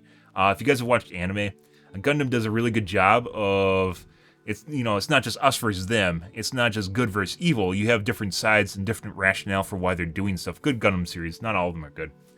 Good Gundam series are very, very tough to beat. In the case of anime, it's kind of funny when you talk about good writing, I always go back to anime because basically some of the best stories I've ever seen are in anime, and it's a lot to do with the fact that you don't have to deal with fleshy meat bags, and the writers can just do whatever they want, and they aren't beholden to the steely clench of the industry or something. I don't know, but they tell a much better story. But anyways, Andor is probably one of the best seasons, or one of the best series this year, and up there with some of the best TV shows this decade. So keep that in mind. It is very good. They could have made it better, but at the same time, I think it is. I'm waiting for season 2, and that's a refreshing thing because Amazon ruined The Expanse. Amazon wrecked Wheel of Time. Raised by Wolves was canceled. Westworld went to shit. So open to something new. Witcher's gone to shit too because the writers apparently hate the Witcher series, if you didn't know that, which is one of the reasons that Oh, let's see what the petition's up to. Witcher Fire Writers petition. Yeah, so Henry Cavill's leaving. What are they up to? 255,000 signatures.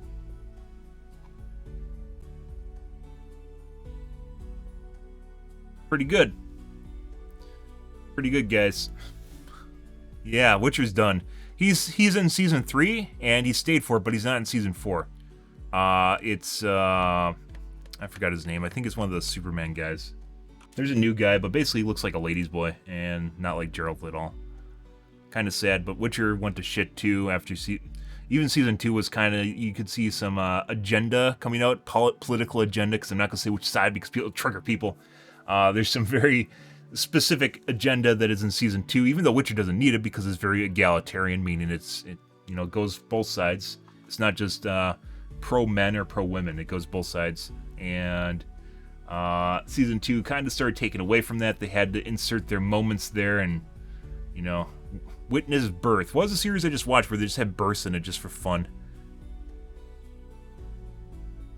1899. 1899 I also watched, guys. It's by the people that made Dark. I wouldn't, I'm not going to highly recommend it. It's something to watch, but it basically, it's really weird, and I think it seems like it's just weird for the sake of being weird. It's a lot like Lost, the TV series, if you never watched that. Lost is like 9 seasons, by the way, which is probably worth more watching than 1899. But in 1899, generally guys are bumbling idiots, or they're evil. By the way, guys, you're just evil or you're a bumbling idiot as a guy. It's just the way the world works. Yeah, and women are always looked down. You gotta have the good amount of sexism in it, for sure. Yeah, stereotypical sexism, and then for some reason they had to have it wasn't giving birth, but they had to have a scene about a baby, like a pregnant woman, and how precarious and life-threatening it was to have a baby back in the old days. Just like in Game of Thrones, they had no less than 4 birthing sequences in Game of Thrones, 3 or 4 birthing sequences in Game of Thrones, and not just like normal birthing sequences. They had to make sure that something went wrong, right? Just so people understand the risk associated with childbirth, and you're just like, literally just muted the TV and waited for them to finish whatever the fuck they're doing.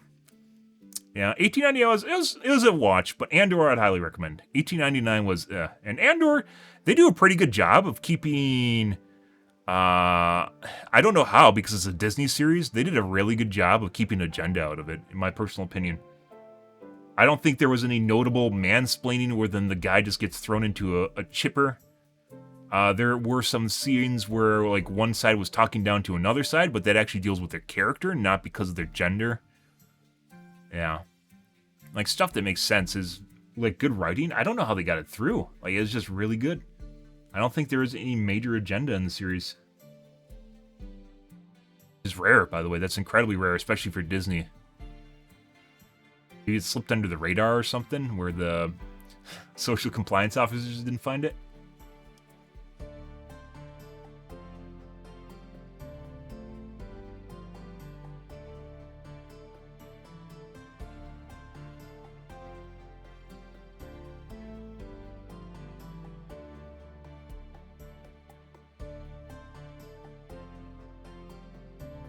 I don't know.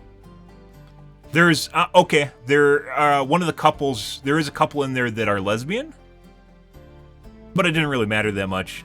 So, like, they just like each other, but it wasn't like, hey, we gotta hold hands constantly and tell everyone how hot we are for each other. It was just like one of those things where one of the relationships was a lesbian couple. But other than that, like, they didn't stew on it. They didn't constantly go back to it. It was just something that popped up throughout the series because they just happened to be lesbian. As it turns out. Yeah, like that I don't mind, by the way. You can be whatever the fuck you want.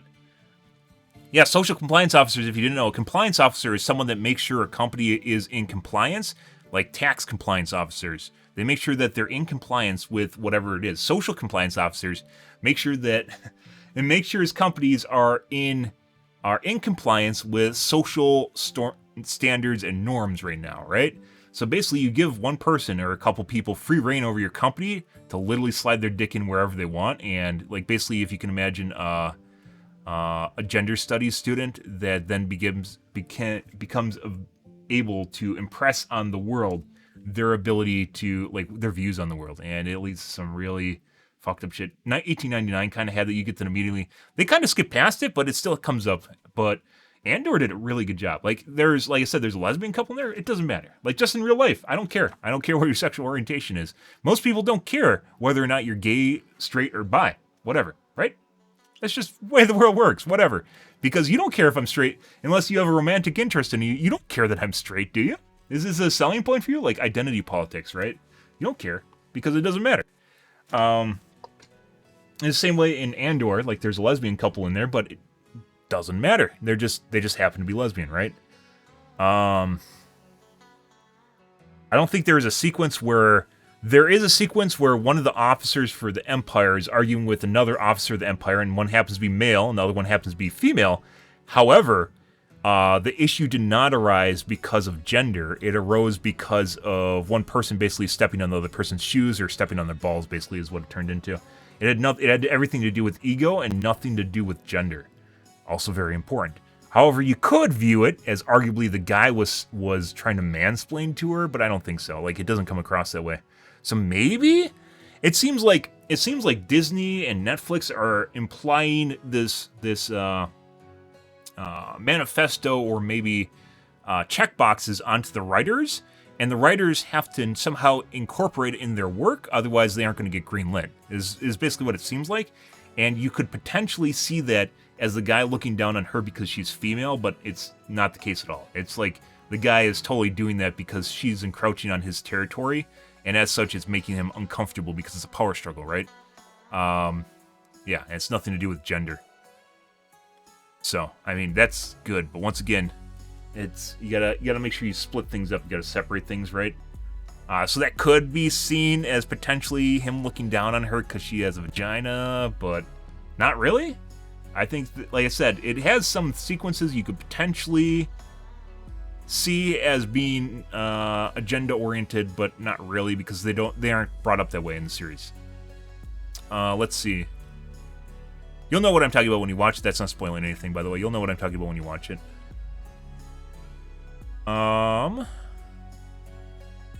Some women get saved. So, by the way, according to left-leaning politics, by the way, women can't be saved anymore. They just save guys, or they don't need the guy's help to save themselves. Right? If there's a guy in the room and a chick's giving birth, that guy doesn't know what to do, and she's literally just going to stand up and squirt that thing out. So, yeah. And he will have no idea what to do because guys can't help with childbirth, right? Yeah, like there's some characters that are dumb, but their gender doesn't matter. Women don't always seem to know what to do.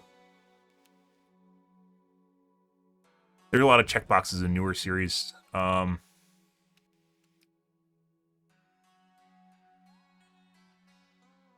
Like the whole omniscient, omnipotent women thing is a new thing. Where women are never wrong, and, you know, they're either neutral or just always right, and the guy's always wrong, sort of thing. Yeah.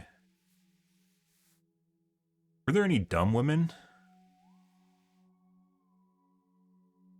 There's some main characters that are female and male, which is alright. Equality once again. I'm actually, like, I have to pass it through the filter to make sure I just wasn't enamored with the series.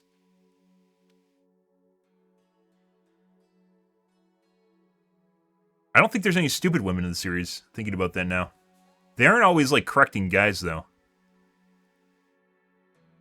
Was there a sequence where a woman was wrong and a guy was right?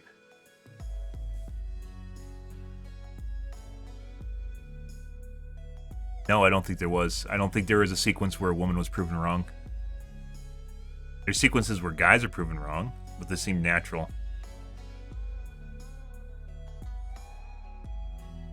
Yeah, I don't think there's, so, another one, I don't think there's any sequence where a guy or where a chick is wrong and a guy's right. Like, it turned into a pissing contest and the guy was just right. Yeah, no, I don't think there's a sequence where a guy's just... So they're either neutral or just always right. Yeah. So, there's that.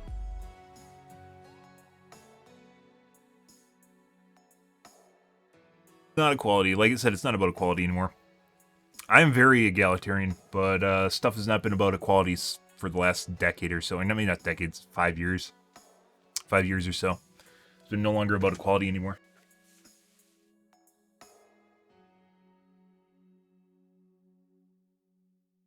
Comes off of formulaic? Yes, it is. Story and art should be everything. Yes, it should be. And like, once again, when it's incorporated well into the series, it doesn't matter at all. Most of this stuff is pretty subtle, though. It's not like when you have certain series, they feel very formulaic. As you said, they feel very much like they're just checking off boxes. She-Hulk, for instance, they're just checking off boxes on a list of stuff they have to do.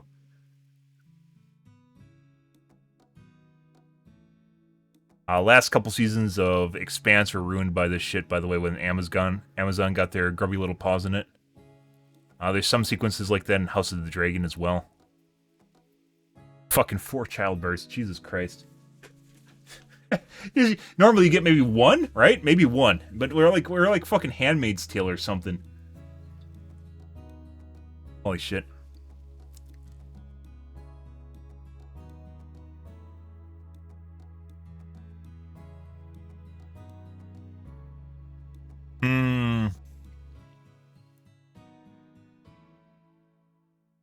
$18.99 had a borderline rape scene in it. Although not really. Kind of a rape scene, but not really. Like I said, social compliance officers, guys. Guys are always horrible, horrible creatures if you didn't know that. They're terrible. The fucking testosterone just ruins men. You have no idea. The world we live in, guys. Christ. Apparently you can't think straight if you have testosterone, so. Like I said, I've mentioned this before, but it feels, where we are today, putting aside Andor, where we are today, it feels like we're the same sexism that was in like the 1950s directed towards women is now women directing towards men. Like, it feels like we're in the 1950s as far as sexism is concerned, only the directions are flip-flopped, where men are the one that always just take it up the ass now. If you're looking at Meta, at least, if you look at what people want you to see, and not talking about Fox News. Fox News is very conservative and usually fucking wrong. Like I said, on both sides, guys, I am central. I feel like whenever I talk about this stuff, I have to keep telling people that I am centrist, because a lot of people just assume that I'm conservative, and I'm not. I love affordable housing. I love keeping people from starving. I love education, and by the way, education that just teaches people stuff they need to know. I'm for higher education, too. Stuff they need to know to get through life and or about life, but not how to think about people. Yeah, it is. It's literally... It not just rebalance. Like, they went past like this. It was like this. And then instead of going for this, which we were at probably in the 90s and maybe the early O's, now it's like this. And it's like, like the scales were like, men at the bottom here just pushing up women, or pushing women around, and now we're at the other side here where women pushing men around. Have you seen like the kind of checklist that they want guys to be nowadays? They basically want a puppy dog. They want someone that's basically as cute and fluffy as a puppy that'll just always be there for them, and then they're gonna cheat on them. So yeah, I think a lot of people are. I think what's happened nowadays is oftentimes people are being pushed into corners where they have to pick a side. Like the whole thing with like the BLM, Black Lives Matter protests. There was a part where it was where inaction means that you're part of the problem, so they're forcing you to pick a side, right? That doesn't mean people are always going to side with you. If instead of being neutral, they have to pick an extreme, that doesn't mean they're going to be on your side. That means they might side with the other side, where they might just be neutral in the first place, right? Or leaning one way or the other. But that's just, yeah, I think a lot of people fall into the central. Like, but the thing is, like, because we don't have ranked choice voting, we can't elect an official that is central. So we have left and right leaning, very left and right leaning candidates now. Like it was Trump versus Biden, right? And Trump was a fucking, I would have never wanted Trump we'd be supporting Russia right now. We'd be feeding them nukes or something. I don't fucking know. But we wouldn't be supporting Ukraine right now. The opposite, though, is I don't think Biden is a good candidate either. I think is a lesser of two evils sort of scenario, and that's not where you should be when you're electing someone to basically lead your country. And it's just where the world is right now. Ranked choice, by the way, if you don't know what that is rate your candidate You know, how you have 8 candidates, rate who you want to win the most to who you want to win the least. And I think everyone understands this scale. And what that means is Trump or Biden is going to be 1 for most people, and Trump or Biden is going to be 8 for most people. But the second place guy is literally going to fucking win the majority of the time, because there are some people that want second place to win, and there's a lot of people that hate them less than Trump or Biden, right? So it's fixed. Literally fixed the glitch, but no one does it. And then we talked about this before. Electoral college needs to go away. That's just stupid. You know. Yeah, there's a lot of weird shit. I don't think women need to pay child support at all. Putting aside the, talking about like stereotypes that have influenced men, being able to have custody of your child is a big one. If you know friends that have had divorce or whatever, they're gonna get chapped in 9 times out of 10 unless they have a really good lawyer.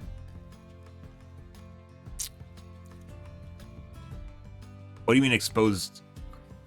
Exposed their military?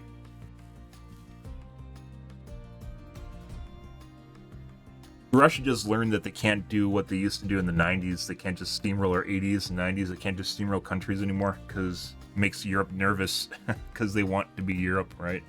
They don't want to be Russia. That's a complicated issue in and of itself. What strikes me a lot is Putin just,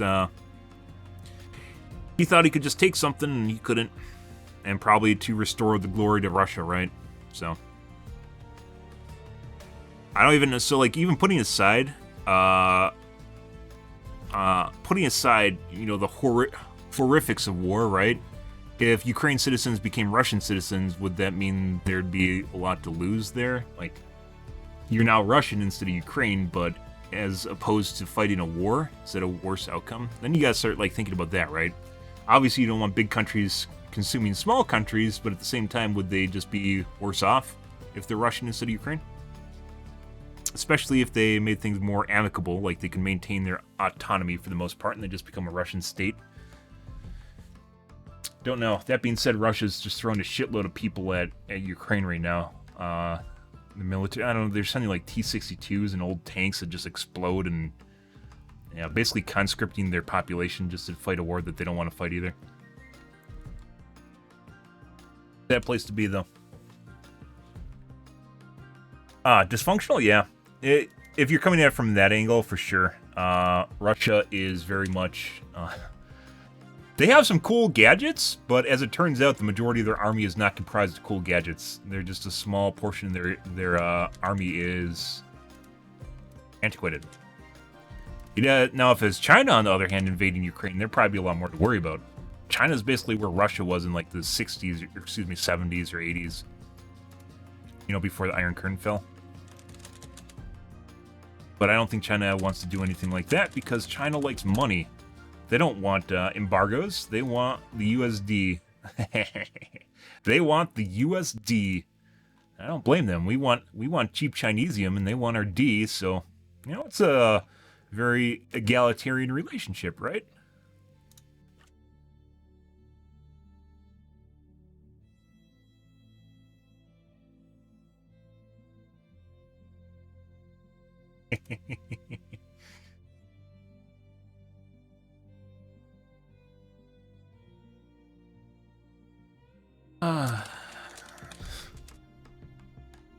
Except for everyone, no one wants World War. I think most people don't want a World War. If you know what that means, no one wants that.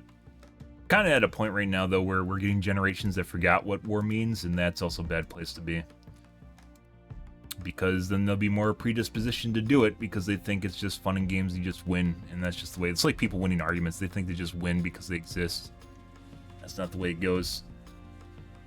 Let's see. This is on the X3D we're talking about.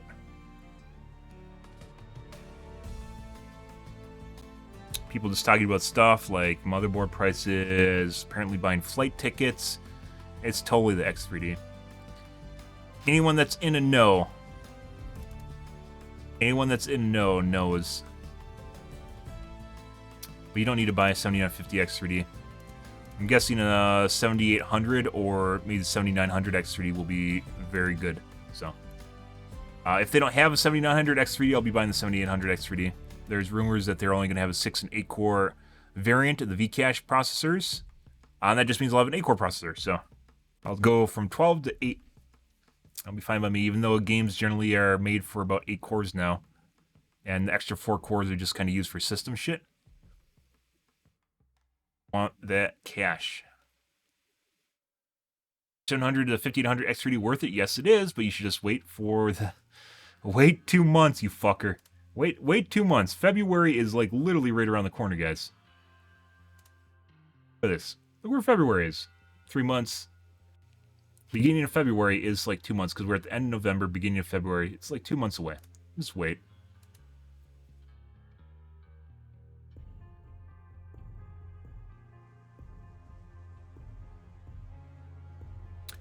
DVD Reds, guys. A lot of people complain about the new killer. Looking at the Twitters, there's a lot of low-skilled survivors that are complaining about the killer because they didn't read the wiki. There is a significant amount of complaining from survivors. I had an argument with someone about Bloodlust that had no idea how it fucking works. A couple people that had no idea how it works. And they just said that killers just go to level 3 Bloodlust and they get downed. And if you get to level 3 Bloodlust, it either means the survivor, the killer, or both players are doing something wrong if the killer gets to level 3 Bloodlust. It almost never happens because the survivor will be able to find a pallet and you'll be able to play around that pallet. And if that killer doesn't go through the pallet and you get a nice safe pallet, you can just keep running over and over and over until he breaks it and he loses Bloodlust. So, not really an option. It was a fucking weird thread, and it's like people in there didn't have no idea how Bloodlust worked, because it's a mechanic in the game. There's a lot of people that just don't use the wiki, and just assume they know how things work, and they clearly don't. Yep. Survivor mains, guys.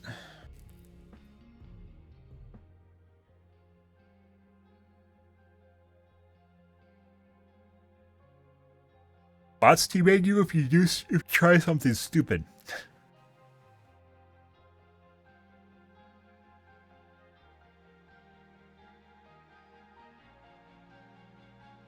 Said the S word.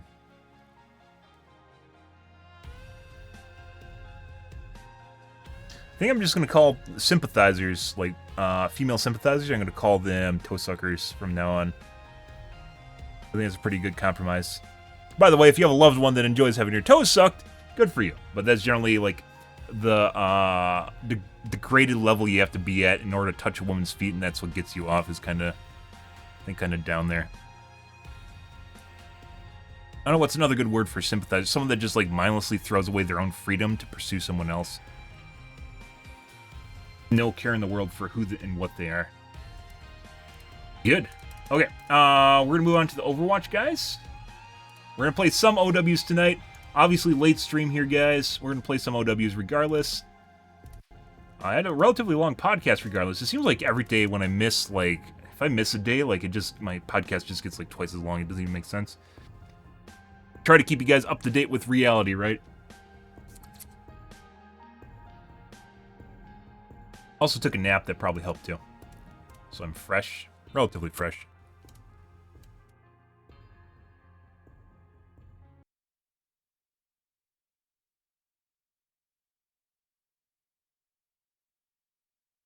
See where we're at for our frame rate limiter first before I start the game. What are we on? Front sync, back sync. I think, by the way, through our testing, by the way, the best frame rate limiter for Overwatch is RTSS using front sync or back sync, not async. Async sucks. Async makes your mouse feel really wonky, or at least my mouse. Yeah, oh boy. But I mean, it's Thanksgiving, so maybe there's normal people on. But then again, on the weekends, we get a lot of fucking cheaters for whatever reason. Every other game, you get the cheaters during the weekday. On the weekend, because the casuals hop on the weekend. A weekend in Overwatch, you get the cheaters. Why? I don't know. Oh, guys. Let's see. Don't know. Don't know. Still have reduced buffering and high input off until we figure this out. So, trying some sound for you guys. I need to go take a piss, guys. I will be right back.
I might get a...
Oh.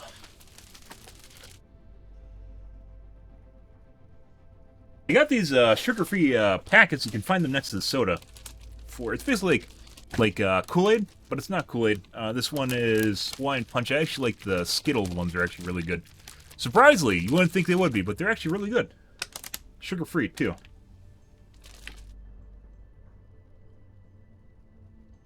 Kind of an alternative to soda because it doesn't have caffeine in it, and I don't want to have caffeine this late in the day. Besides this.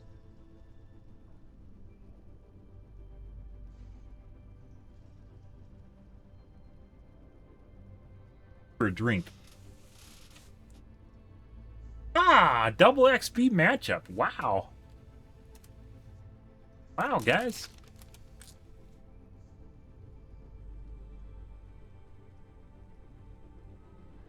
Because that matters for something, I guess. Not too terrible, though. I mean, considering it's obviously still, sugar-free, right? It's still, sugar-free. It's not bad. Let's see. I haven't looked at my battle pass in forever. Even get things anymore? It just gives you names and stuff.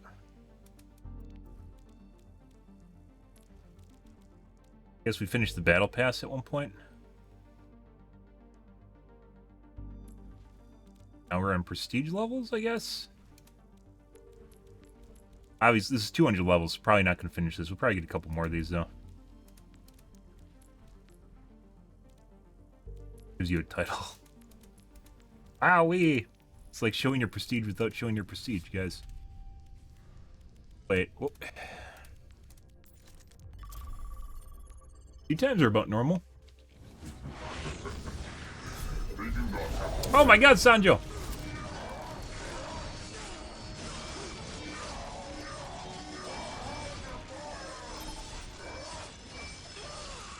Happy Thanksgiving to you, sir.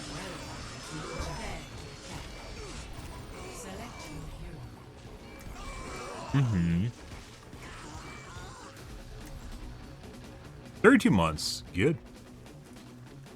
Beautiful. Approaching the 3 years, and maybe your long-term investment will pay off, but possibly not. Mm-hmm. Well, I gotta change my shit, too.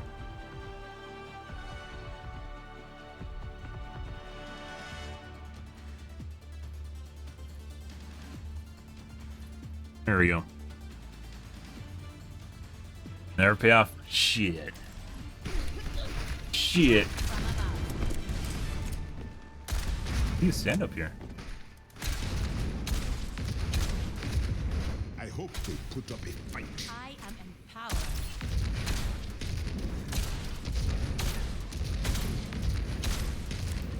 Leadership makes all the difference.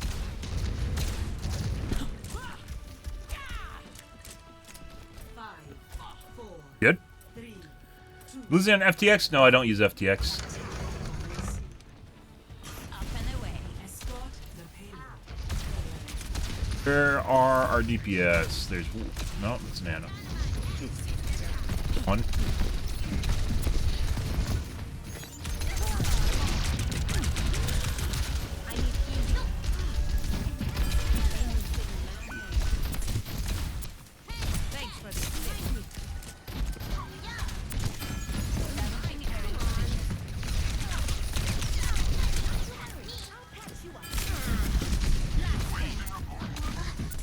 Where's their other DPS?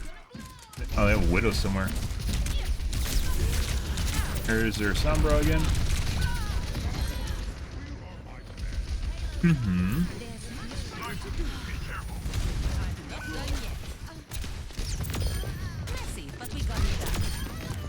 Hey, buddy.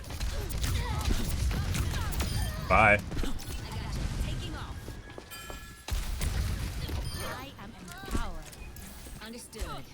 Good. They stopped paying attention to me. Lovely. Home market's down for sure. Bye. I think she's inside over there.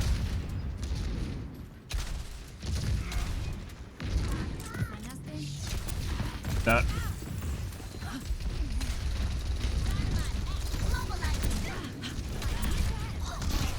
There we go. Nope. Oh my god.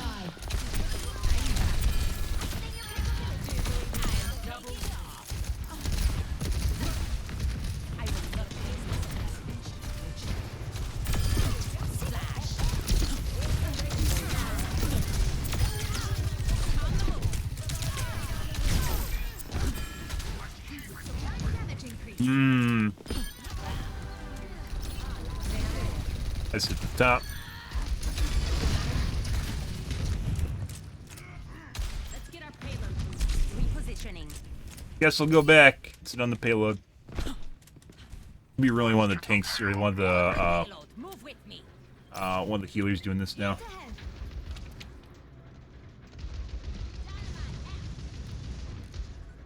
No, the healers used to be one of the tanks, but now you can't really we have one tank, so you can't really do that anymore.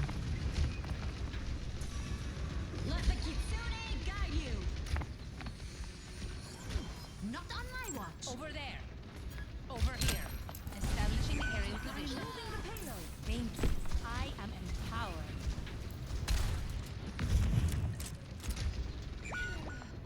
We're outnumbered. Be advised. Diving in.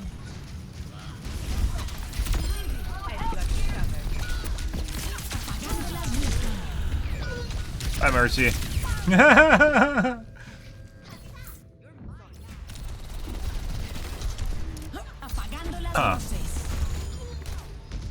Okay. Yeah, well, I've also fixed my FPS issues. I'm dead. Yeah, there's nowhere to go. It'd be great if, like, Fer had the option to boost yourself to the ground.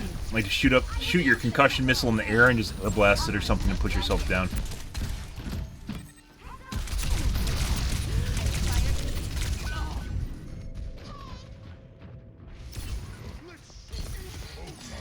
Tank bullying spawn. You can't poke I don't stay down. You should be allowed to pwn at people when you're dead. You can when someone kills you. But you can't,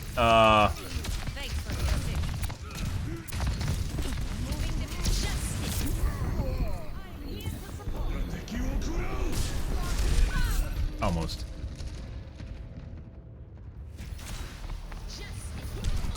Not close enough, guys. Oh my god. Hey, buddy.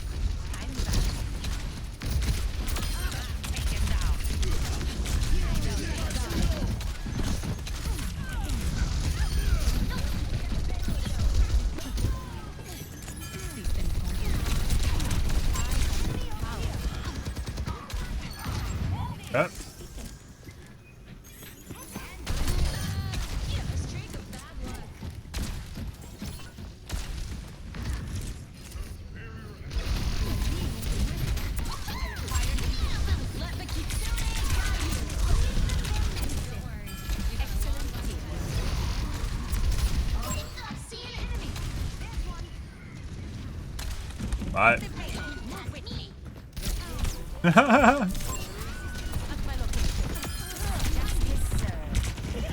fuck? Rockin' hard place, guys. I thought I was getting hit by a hog ult. That was really weird. But yeah, my last 3 weeks of tuning my game and my computer, I don't think has been in vain. This is, I think in general, things have gotten a lot better. I love my fucking accuracy. Although...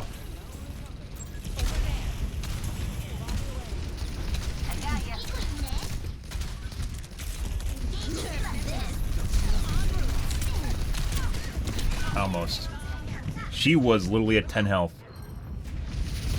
Oh my god, Mercy, why would you ever? Fucking jump, too.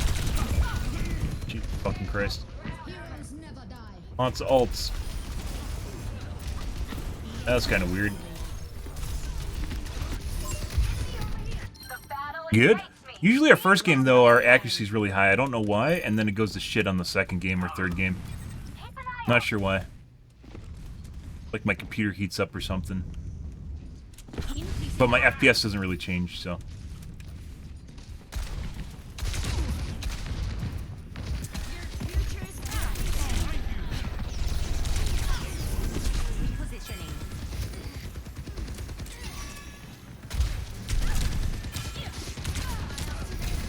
Got a very spicy soldier now.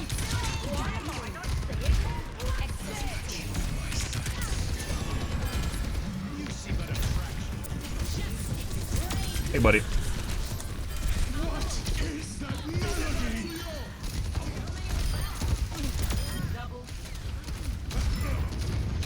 Sigma shield, by the way, is pretty fucking fantastic, not gonna lie.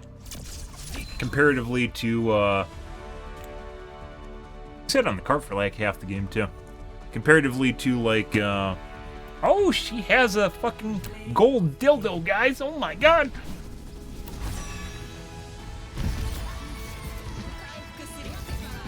Reinhardt, because he can move it around, even though it's less health. If the Sigma's paying attention to our team, especially to me, you'll get some really nice meaty shields of Farah, that's pretty impressive in my opinion.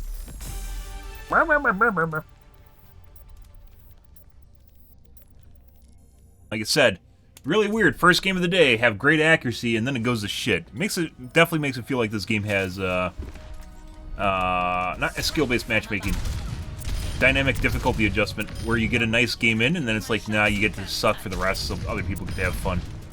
One of those things, because the game knows that I played for 3 hours or something, and then it's like, yeah, you should miss shots now, and then it shows up in your accuracy.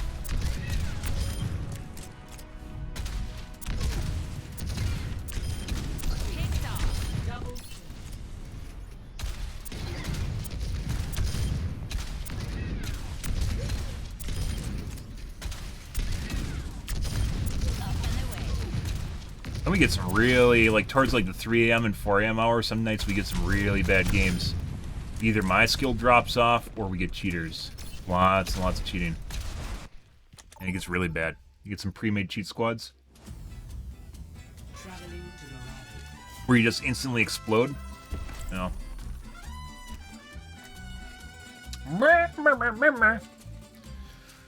Longer game because it's attack. Payload. We'll see what kind of accuracy I get here. Obviously, the more try to keep me down to, the worse accuracy gets, because I have to take a lot of round corner shots too. Strike from above. Taking to the air. Just another day in the office.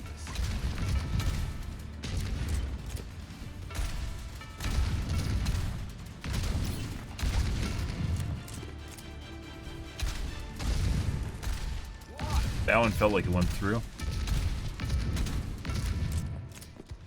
Is this one a scrap or a horse? I wasn't listening. Stay frosty. Keep in sight. I'll have us in and out in no time.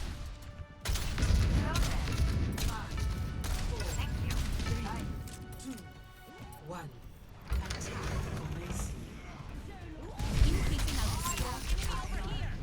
Got him. Yeah.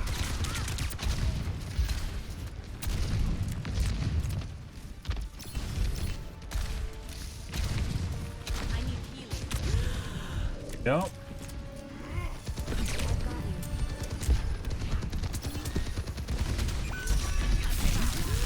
Almost. That guy was sitting there. Very weird.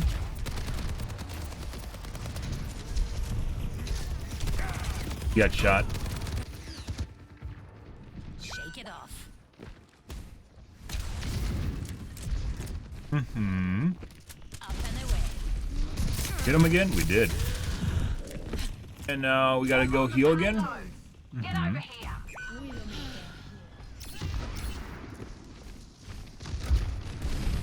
Repulsion. And headshot, but I went back to the same spot. Front row, Shaggy. I think we have a cheater. Regardless of that, that guy just shot my crotch when my head wasn't available and then shot me in the face, if you guys missed that. Mm-hmm.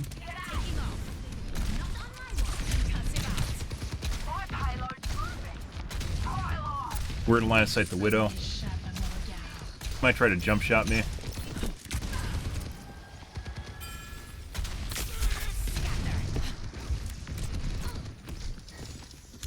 Med kit in here? No. Aerial positioning underway. Good?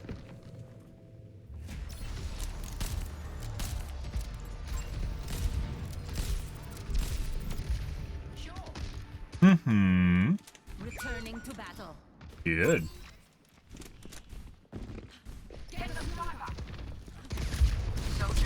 Think you need another one? Like, every time trying to get him off the roof, guys, and literally doesn't fucking matter. No. Pretty sure we got a couple people cheating here. I think the soldier's cheating. Widow might also be cheating. Not. Hmm. Shake it off. As is the case we just talked about. Off again. Cool. Yeah. Very certain the soldier's cheating. Yeah. Like, he's just like firing into the blue and then it locks on your body. That guy's 100% cheating. Like, completely misses and then it locks on your torso and then just sticks there. Widow might not be. Literally doesn't fucking matter though. So. Like, keep clearing the roof off and they just keep ending up back up there. Yeah, that guy's just coming around the side to kill me again. Might as well just go underneath.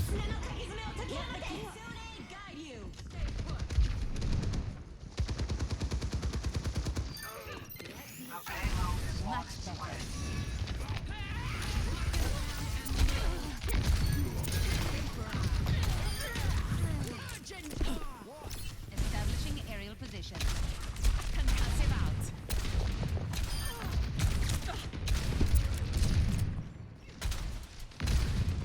Pretty sure that was a case of Group up with me. their teammates following me around constantly. Personne n'échappe à mon regard. We might contest here. We're gonna have to queue it.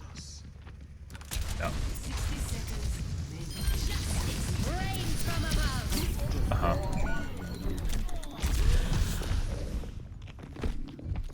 Everyone's dead.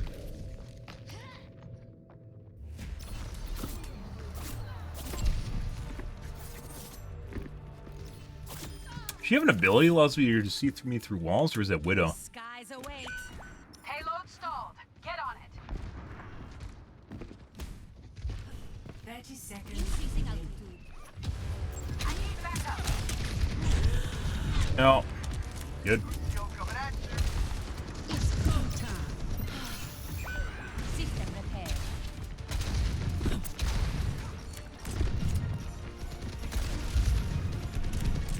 This is our last attack. Give it everything. Yeah. Yeah, to mine there specifically for me too. Let's see if we can see her place the mine. Just had it there for me. Good. All right. First up is a soldier. Good.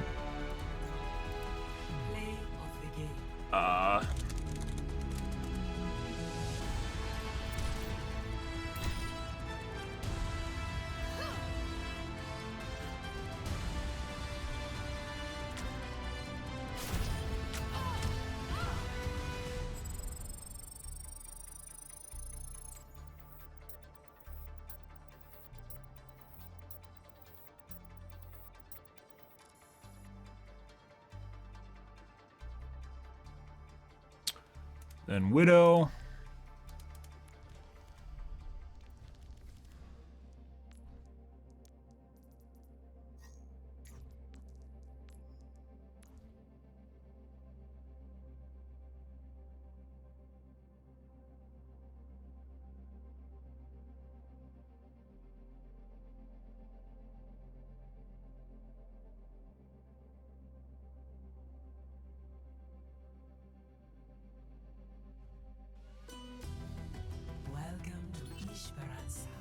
Prepare for battle. Select your hero.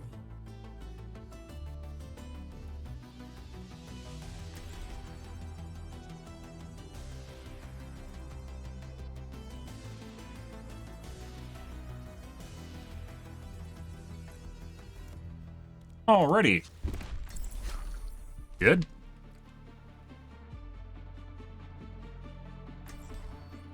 Mm-hmm.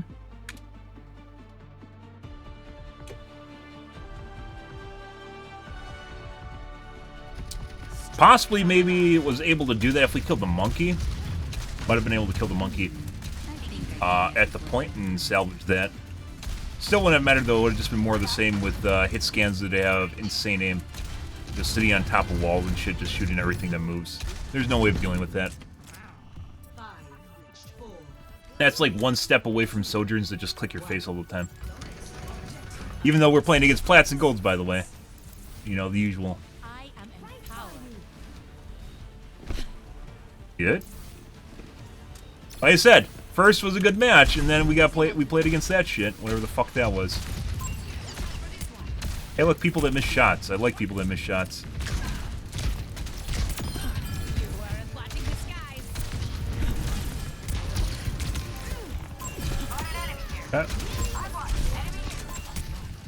Oh! The Mercy kill him? Did Mercy kill him? I think... No, it was a Sombra.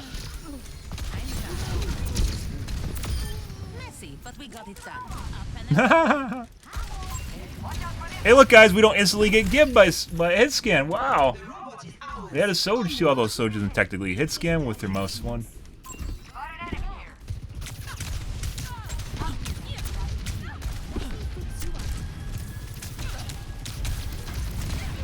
Oh, yeah? And must do. We're in the lead. Good.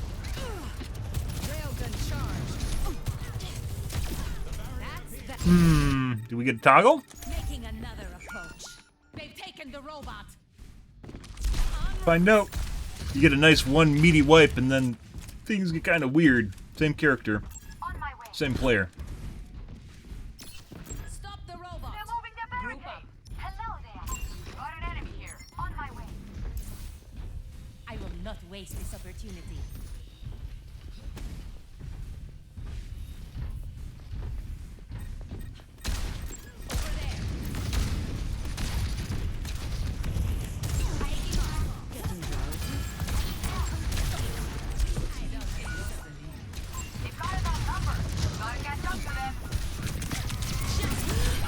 Oh my god. Took part of that was self-damage, but I was hoping I could kill them. There's a bunch of people there. Yeah. Wait. It looked like I died to myself before he shot me. The fuck is that? Positioning underway. Got an enemy here. Moira. Hello there. Concussive out.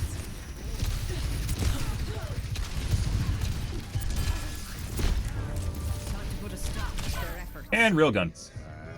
Good. The skies await.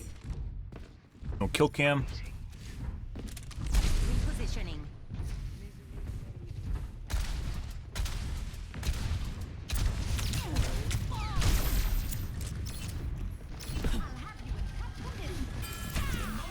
My ultimate is going to keep moving forward. Ready to activate the EMP.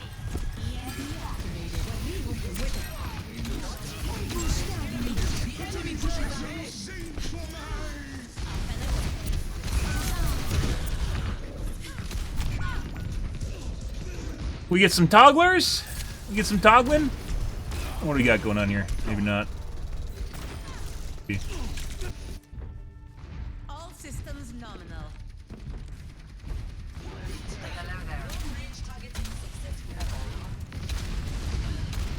Dispersing. Thanks for the assist. They literally don't fucking move at all. Like, they're not even trying to dodge shots, they just stand still.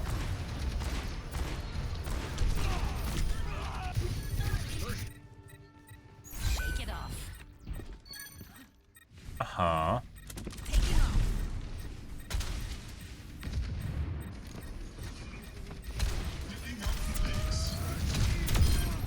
Combined strength is quite impressive. I am empowered. Over there.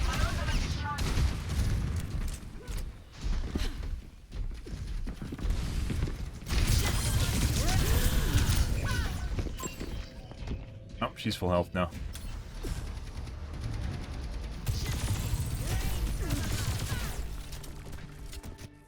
Don't think I could have killed the Mercy. Stay down. Heroes never die. Increasing altitude. Detected.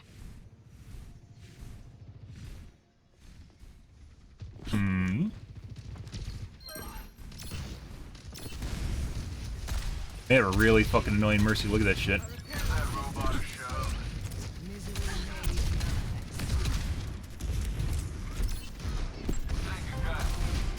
Enemy over here.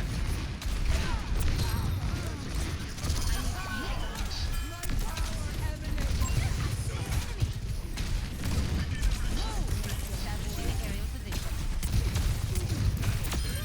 Right back at you. Oh, it's our McCree. Oh, Angel at your shoulder. Fulfillment comes from completing tasks.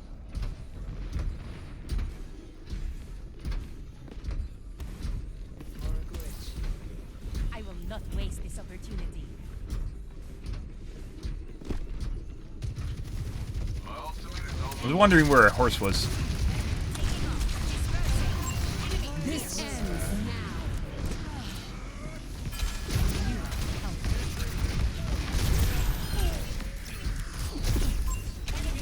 Do it, Mercy.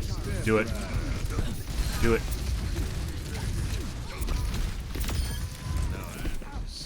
There we go. Aerial positioning underway. Ah, who left? That was Soj that left.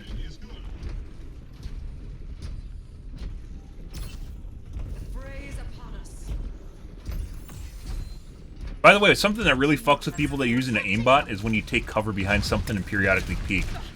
Like if I sit here because he's still trying to kill me, and then like hide behind the barrier, it really fucks with him. But not always. I get out? Nope. We've lost possession. Just barely on the side, guys. Let's see.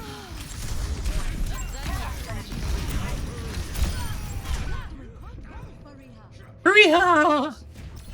Got ashed. Guess she had to ask me a question. Okay, my head's in the game.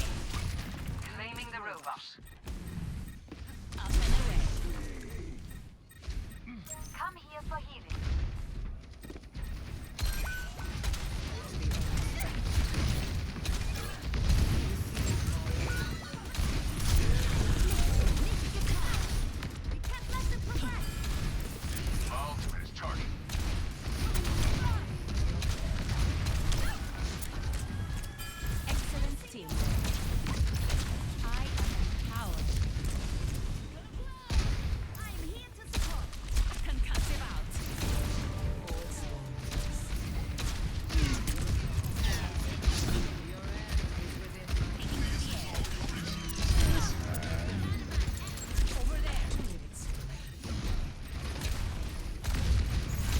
He's still fucking walking?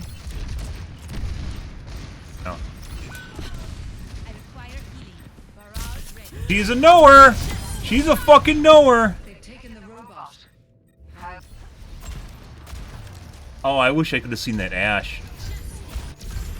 Not the Ashe, the Anna. It's not done. I'm back. I don't think so. Hey, something. And then we got bobbed in the back. I think the best case scenario there would have been to get closer to her. Yeah, try to break line of sight. I know where she sent it though. Turning to battle. Repositioning. We're outnumbered. Careful. The enemy has claimed the 60 robot. seconds Hello. I see an enemy. Mark which?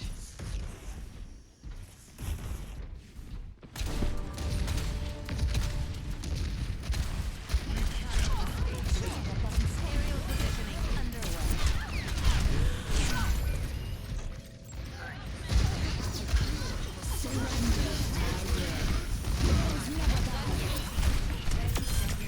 He literally doesn't fucking move. That McCree, like, doesn't move at all when he's trying to evade you.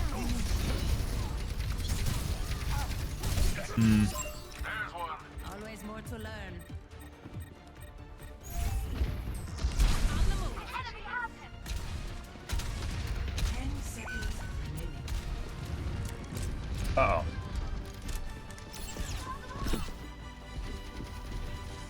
Stop the enemy from advancing. Another one? The fuck?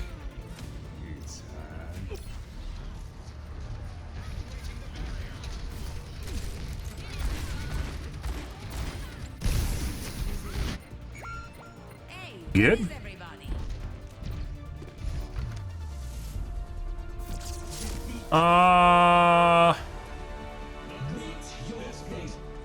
Hank maybe? Obviously I played Farah. Oh my god! Play of the game. I don't know if that's sarcasm or not.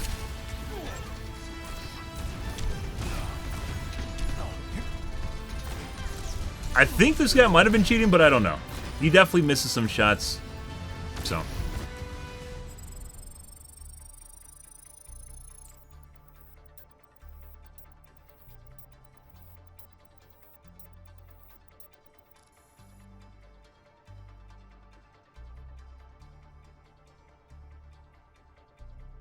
Good.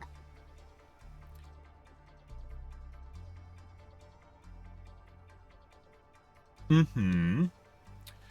Good, good, good.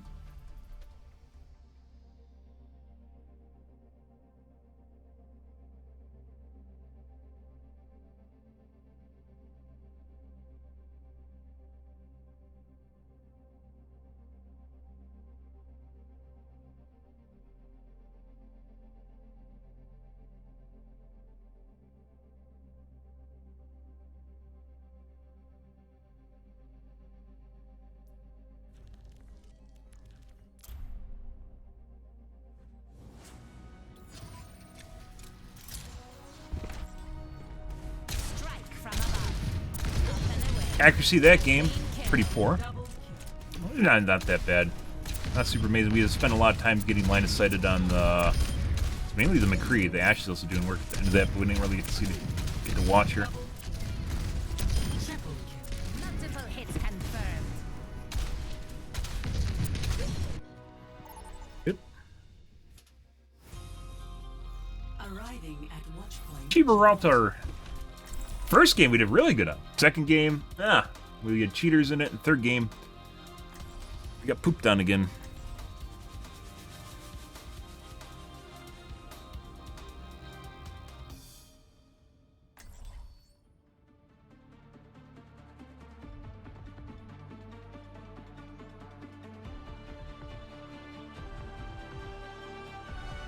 Strike from above.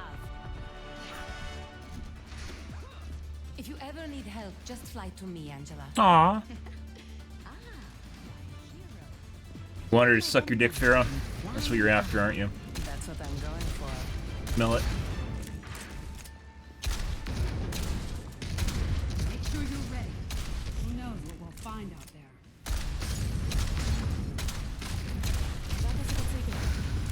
If we do this right, they won't even know what happened.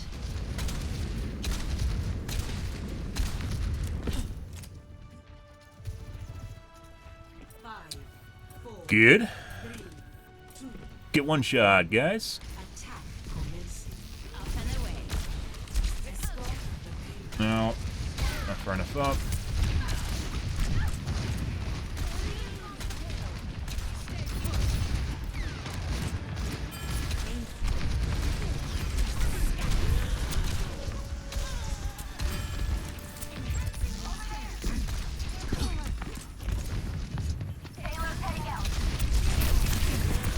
No, didn't finish him. She did, though. Good.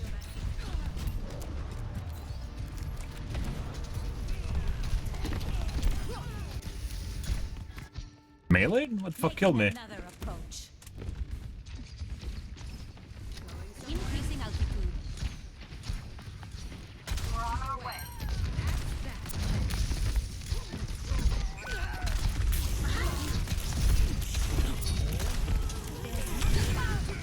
I just got direct hit.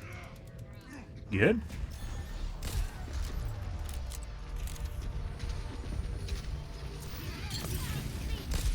Grenaded. Let's show him some air power. Taken to the air. I see an enemy.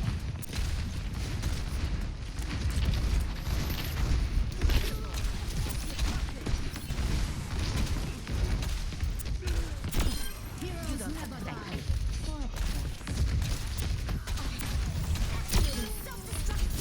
No! He had jump up.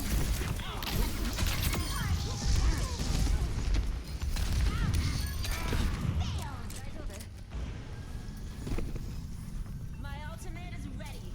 Join me. Clear out.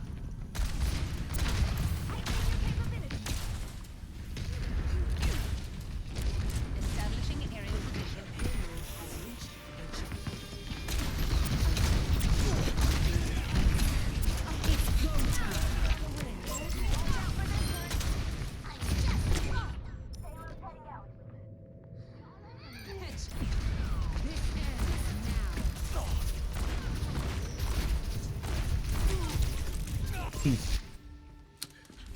I didn't see him walk in the door. I wish the contrast was higher in this game. Like, for people, they're so dark. But that's the new shading in Overwatch 2 compared to Overwatch 1. Increasing altitude. Whoops. And nope.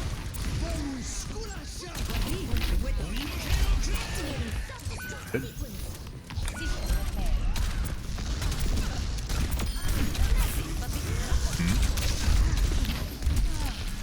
Thank you.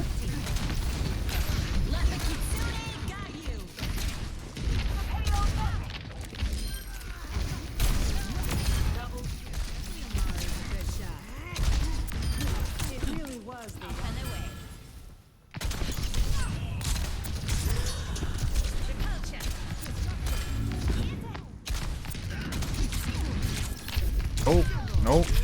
Oh my god. My E's not up, guys. I had 3 seconds and then got pushed in the corner.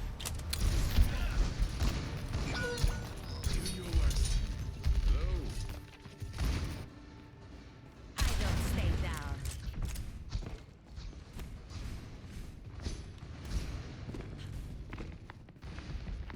Establishing aerial position. Genji fucking around over here.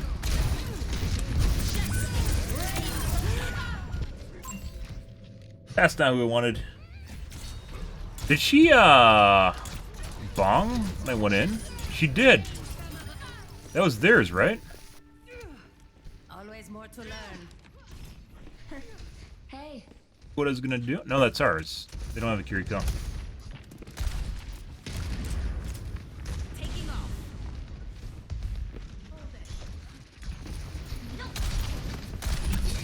Why are they glowing?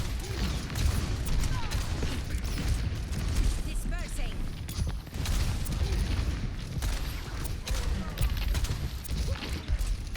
Come try and grenade me. Never die. It's go time.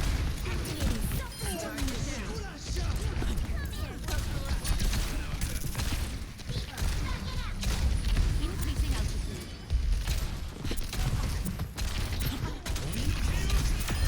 Terminated.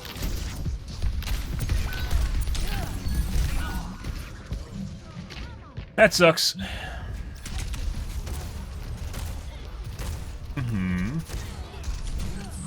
What? That wasn't meant for me! The fuck was that? It literally was not meant for me. I thought that was some sort of flick action there. No, that was meant for the guy behind me on the side, and somehow it hit me. Like up and to the right. The fuck is that shit?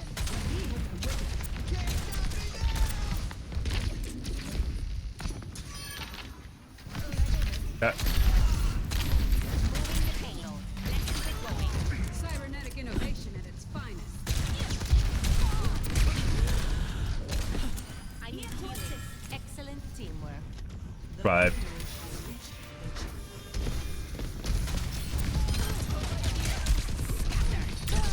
Oh, buddy. Oh my god. Once again, another reason Kiriko should have her invulnerability turned off on that. That being said, she might have still been able to save. Even if it was a cleanse, it would have cleansed off the hook, right? Which still might have been able to save me. But it would have been an invulnerability that protected me from the shot. Invulnerability on Kiriko's E needs to go, or shift, or whatever it is.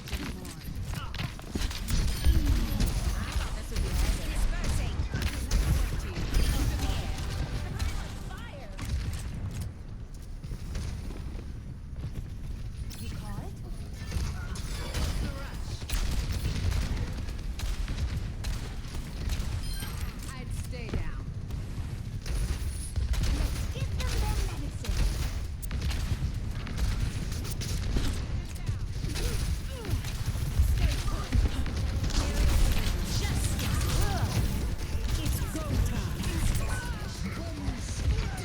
Wasn't close enough. They all ran away the moment I was going to go and do that.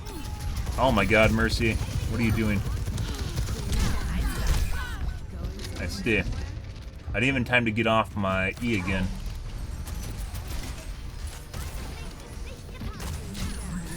I was spamming E, guys, and it didn't come out. The skies await. Help me move the payload. Good.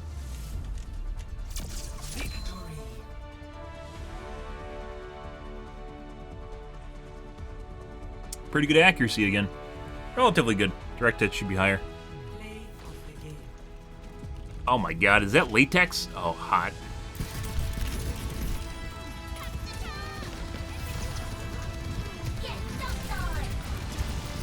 Literally trying to kill me. If only you could actually make a metric for how often people shoot at a character to kill it, but don't always succeed at doing so. And then you could weigh and balance, like, not mitigation, but like distraction factor, where people will eat damage just by people trying to shoot them, but failing to do so. Like Genji, Tracer, Pharah maybe. Genji, Tracer, Lucio would get a metric like that. You could do it, especially considering the stat tracking in this game, based on, like, let's say the number of misses around the character, or the amount of time that someone's shooting at the proximity of the character and obviously trying to shoot the character, so you can make a metric for how often the aim ends up on the character and they hit them. It wouldn't be the same as just taking damage, though, because it would have to include misses, which would just... It'd be like a preoccupation time or something like that. Not something, like, you could probably, like, eyeball it, maybe, but it's not something most people, A, keep track of, or B, would be easy to do without there being a metric for it. But it actually matters a lot. Like, the two DPS at the end of the match were clearly trying to shoot me, right? They're shooting up in the air, and just completely ignoring the D.Va. And then allowed the D.Va to walk all over them. Kind of self-serving because, obviously, it helps me out, but at the same time, it's definitely something that happens in the game on a regular basis. So, that'd be a very interesting, very, very interesting metric. It'd have to be something calculated, automated, too. Blizzard could for sure do it. So let's give it to them. Like your distraction value or something. Science must go for outcomes.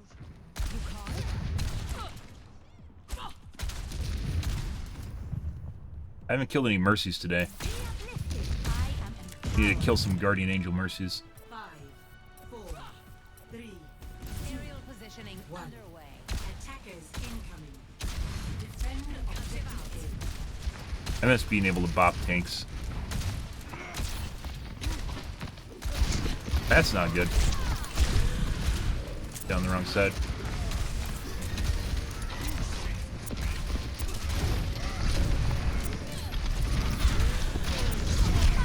Christ. Let's see, the random number person.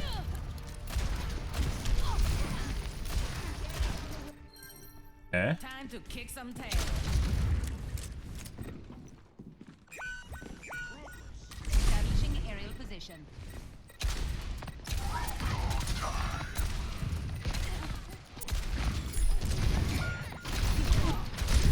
Dash again.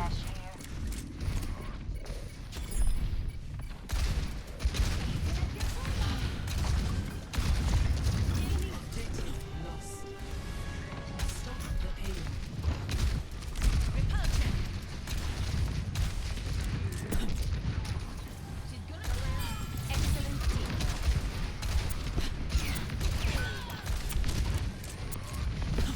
Oh.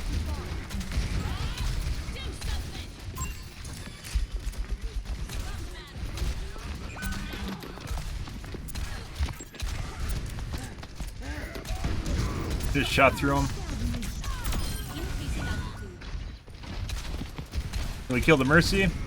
Now with the Ash, we're just gonna get one shot. Hey, buddy. No. Literally. Yeah. I understand I'm playing an outdated character. Still killed their Rhine, though. So. I don't stay down. I get it. Mercy flies better than me. Echo flies better than me. Sojourn flies better than me.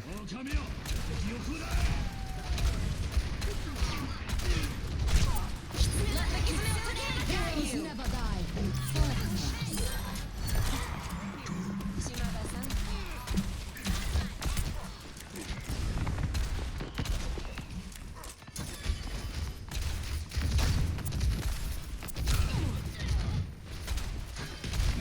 Bong.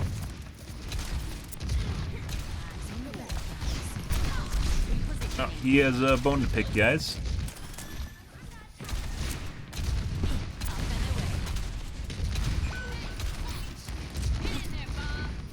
Died. Ryan's dead. Oh, that was our Bob. That wasn't actually...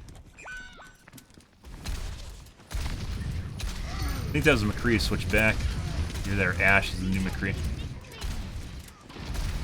Increasing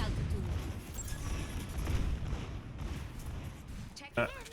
Well, Thanks for the assist. I look after my own. Kiriko jumped back.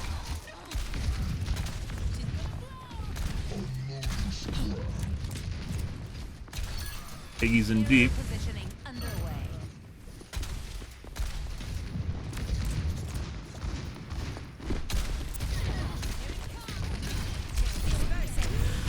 Holy fuck, he shot me before he came around the corner. The fuck is that?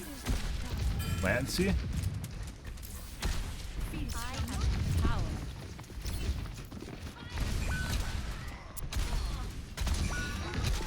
We're outnumbered. Be advised.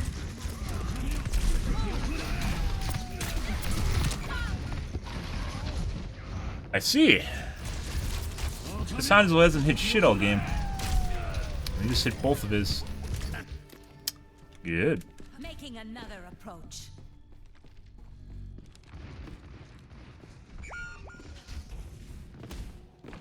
What's up?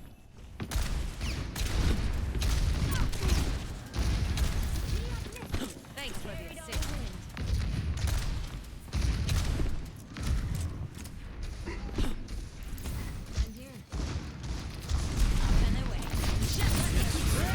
Oh my god. The fuck did he survive that? Like, my missiles actually look like they're just completely behind his character model. Wish you could see people's pings, guys. I do. Stuff like this would probably make a lot more sense. Where I was shooting and where he actually was, two completely different things.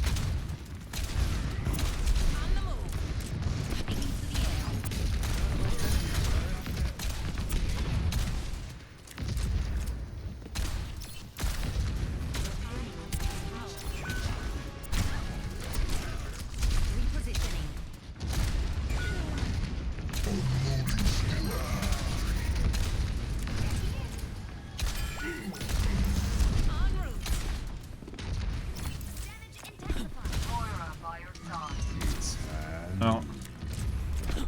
Yeah.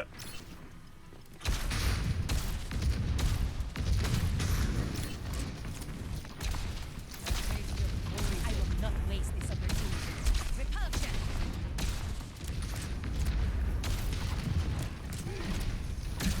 Increasing altitude. He's up top. I knew. Over there.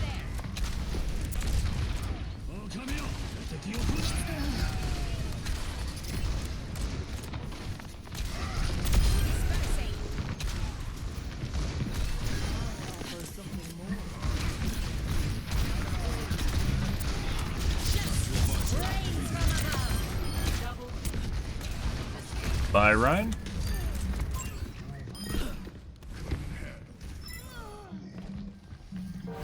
Killing the tank, guys, big deal. Huge deal. Still. Basically resets the push.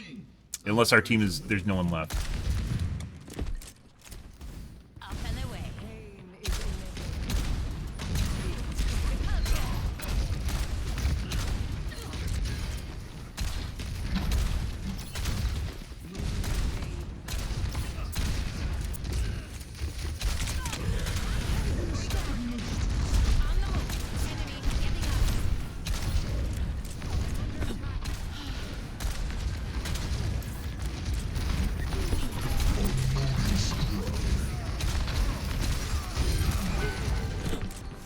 Dead too, that's not good.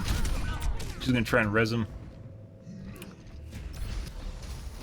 I'm sure.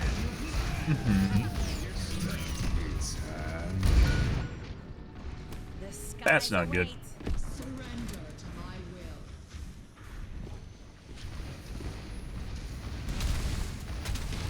Dispersing. Enemy here.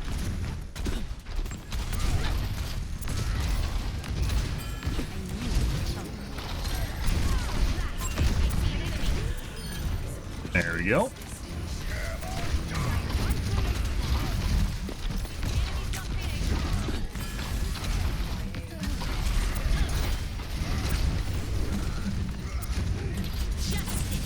And reset.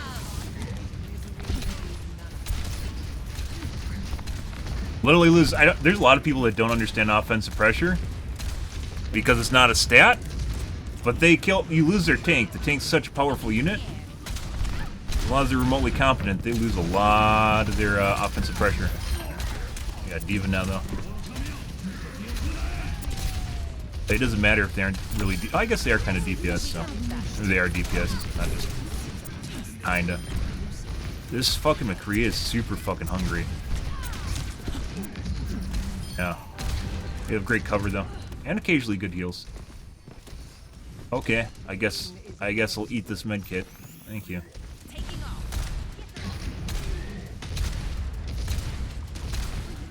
60 seconds.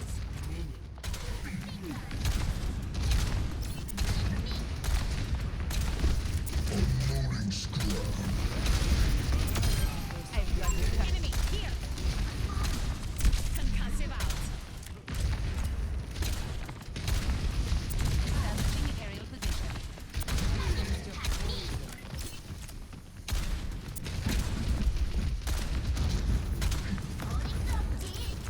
30 seconds. Enemy over here. Scatter.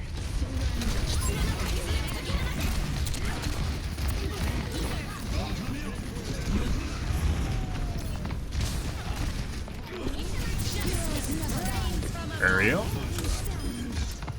Good. Even if I didn't kill her tank, like, it doesn't matter. Baby Diva isn't super OP. Ah. Oh, buddy. I just got fucking gibbed by the mech. Oh no! Tank difference? No, I just give their tank. Not at all.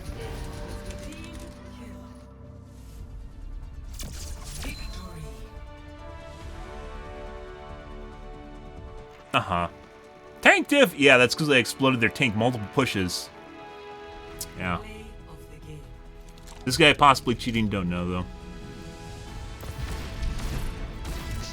Dude, look how fucking far my Q is behind his character model. That's obscene. Like, if this is like a high Lancy thing...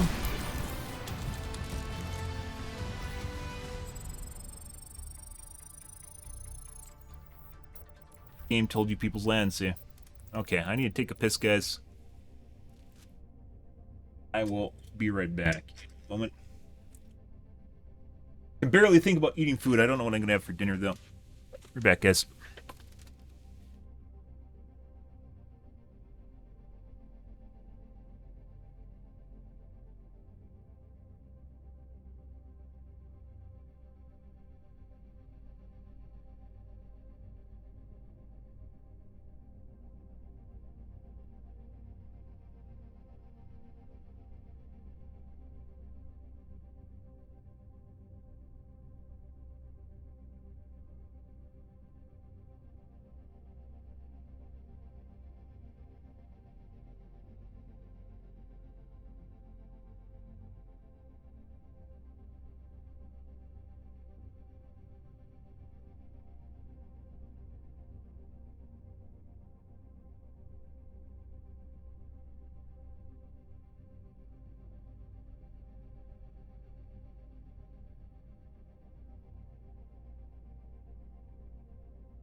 Ready, guys?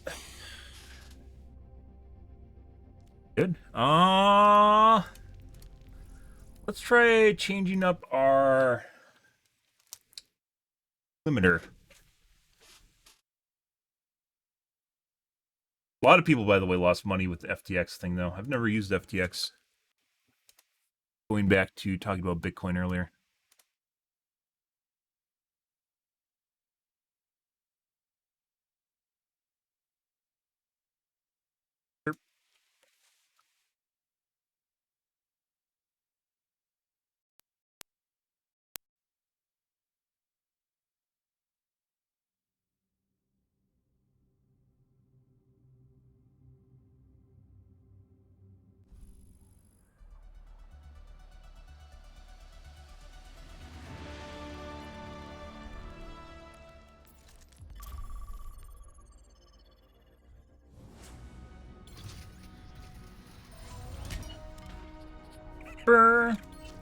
This is gonna feel different. You can totally tell the difference. Well, not tell the difference as in, like, which is better, but they do feel different compared to each other, and I don't know why. They're slightly different things. Both better than async, though.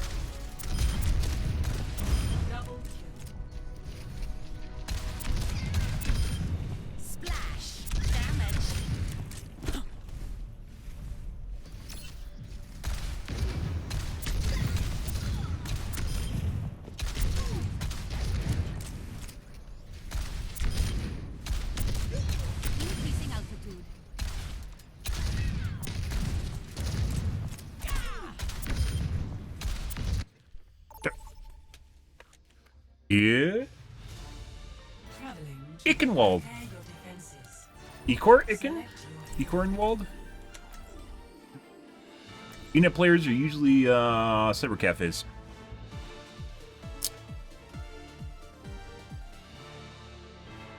Burp, burp, burp, burp, burp, burp. You guys are curious, in Blizzard games, do you ever see being a player? It is almost always a cyber cafe. Aww.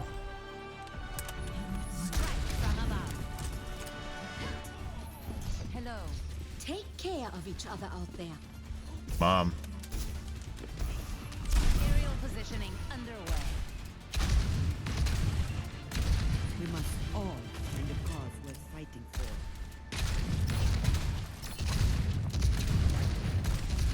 Like, mouse feels kind of better in this one than We all have to put in back the end work. sync, but then also feels like my projectiles are more delayed.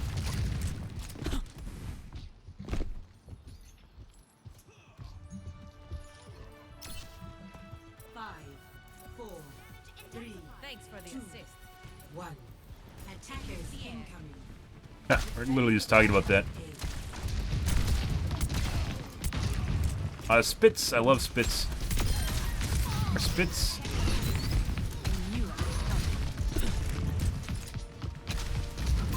see an enemy.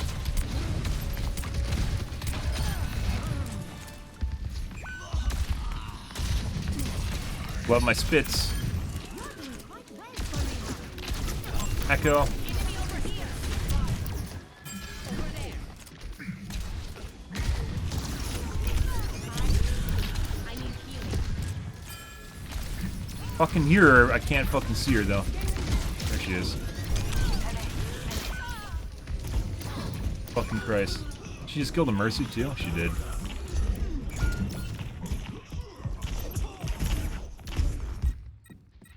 Okay, my head's in the game. I wish it, like, I miss the days at EAX where the game had good sound. I really do. There was a better time for sound in not this game, but in gaming in general.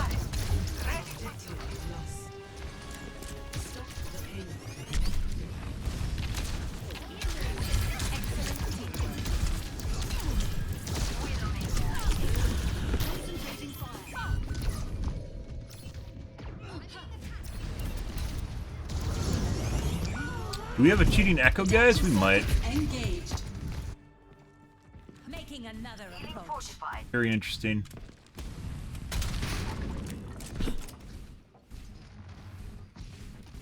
Aerial positioning underway. Dispersing. You weren't watching this guy. Also, she's dropped back to the same amount of health she had when she left.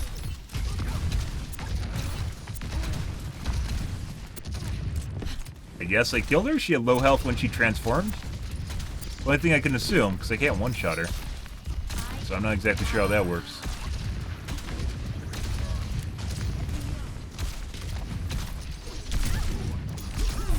Enemy here.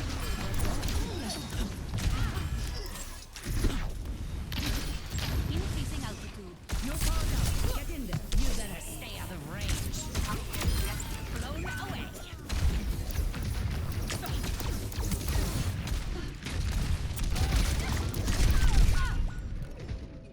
Pretty sure she's cheating. I'm not sure, though. Like, everything's perfectly led. I'm pretty sure she's cheating. That was a Hanzo from earlier, I think. Time to kick some tail. Didn't miss it all. No one can hide from my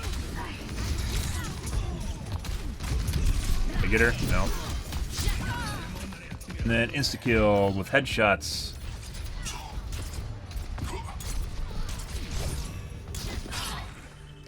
Eh.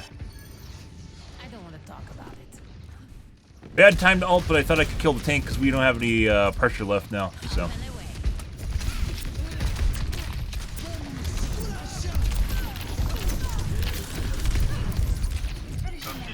Very certain this guy's cheating.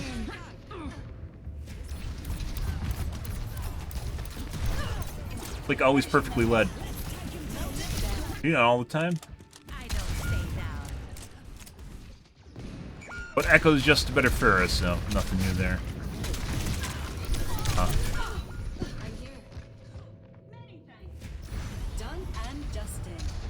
Yeah, she's definitely cheating. Making another approach.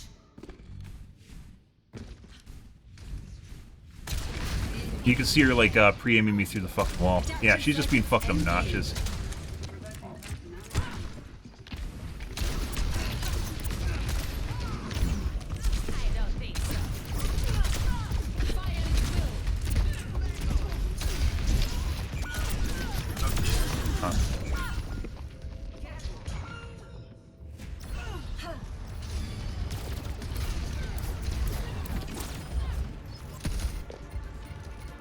Good. Alrighty.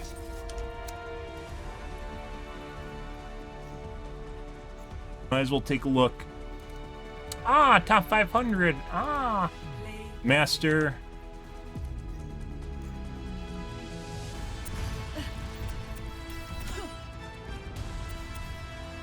Burning them down.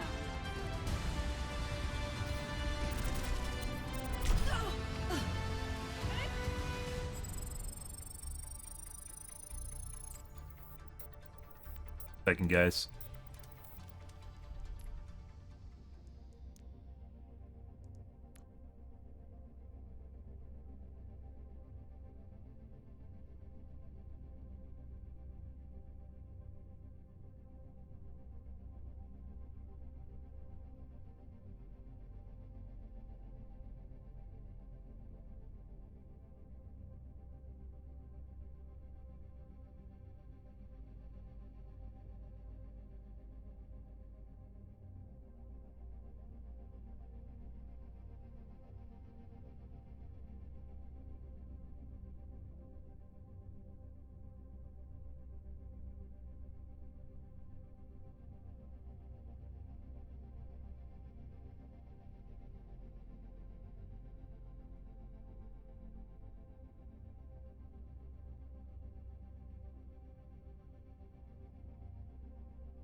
Dog was barking at something apparently. Don't know. Okay.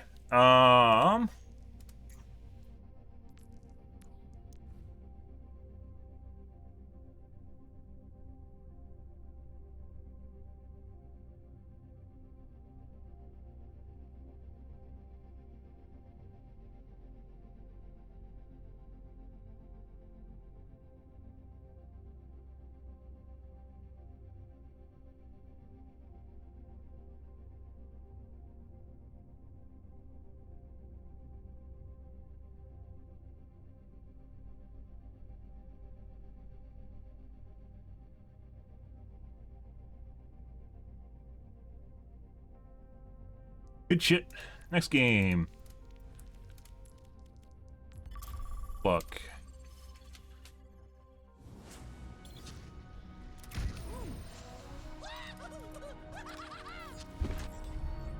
Strike from above. Up and away. Splash.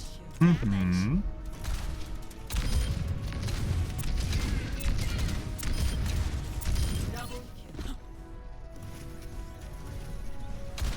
That was a weird one. Pretty sure that's an aimbot though, but it's only when his mouse gets close enough to the character, then it turns into normal lead, but if it's too far away, so it doesn't hard lock. If it's too far away, it'll unlock. But otherwise it is lead perfectly normal, or perfect in general. Not perfectly normal. Looks perfectly lead. Good. And there's the guy from match 2 matches ago. Very weird for you to run into the same people over and over again in this game, guys. So when you do, it usually means something's up.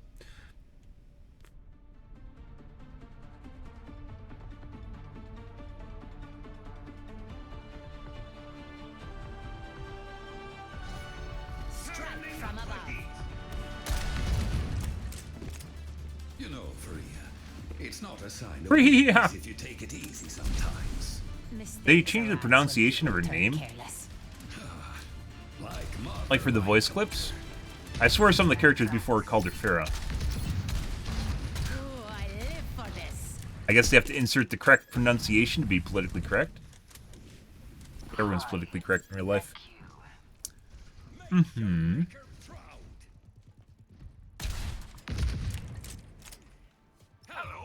On my way. Much obliged. 5, 4, 3, 2, 1. Attackers incoming. Stop the payload. Increasing altitude. I am power.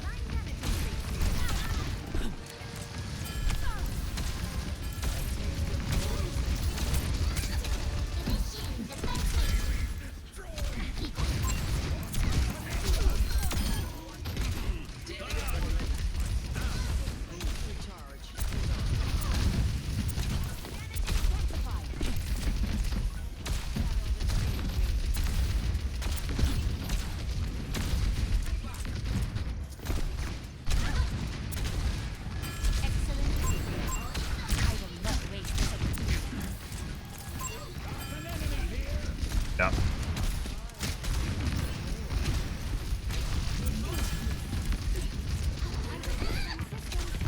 Well, buddy.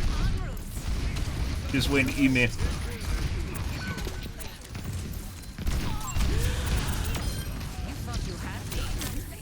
Thank you. That actually helped me out, so.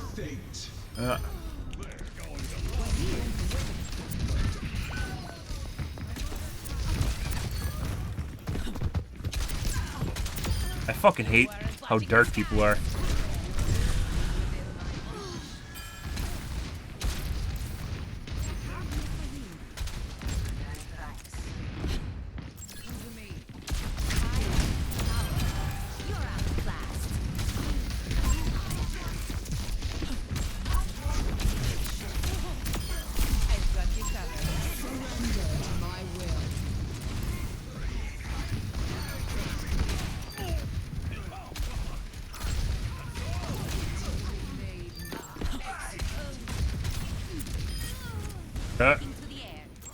Quite a bit different than last game, right? When you literally don't have an aimbot fucking Echo running around killing everything. Good shit. She didn't just kill me, by the way. Should've waited on that.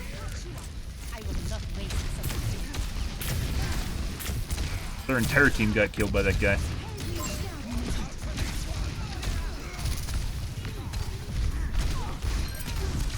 Uh-oh.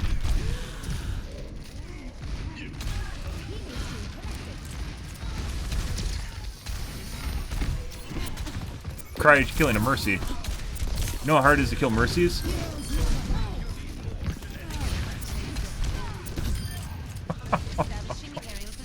Ah. Dude, what? Oh, that was a Reaper.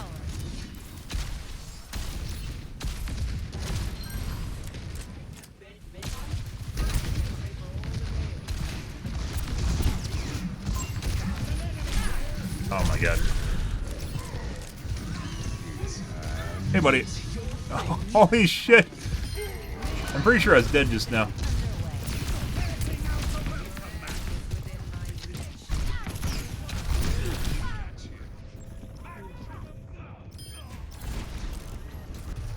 I didn't think he was going to do that. I'm back. A clean kill.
Do it. Do it, Mercy. Do it. Do it. Oh. Going horizontal, guys.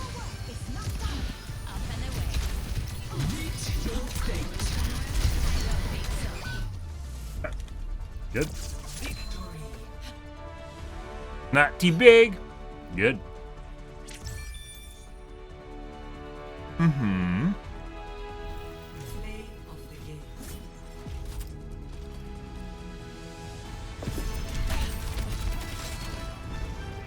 Wow. Everyone except the other. He congratulated everyone else except for the other DPS. Wow. Wow. Thanks everyone else except for the other DPS.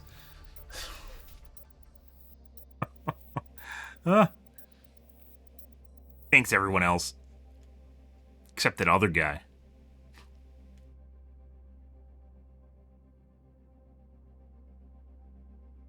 literally everyone else except me.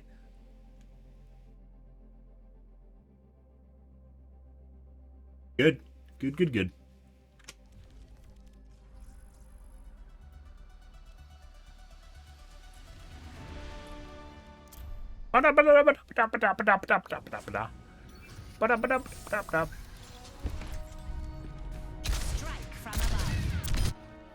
Yep.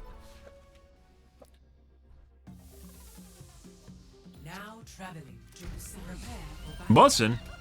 Select your hero.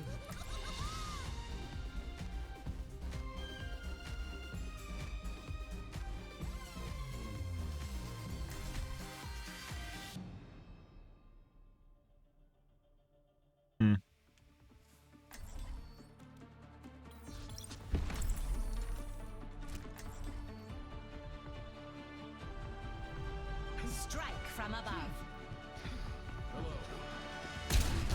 Our mission awaits us. Hey.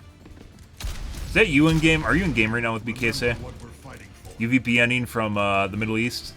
Like, I don't think you could get further away. Actually, China's further away, isn't it? Maybe. 4, 3, 2, Fun playing against bots. round 1. Okay. Capture the objective. Guess they're on the other team or something? Taking to the air.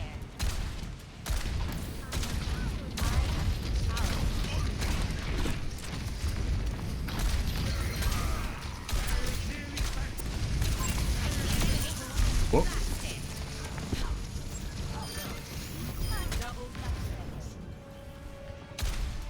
Oh. That's the guy from last game that just left. Taking off.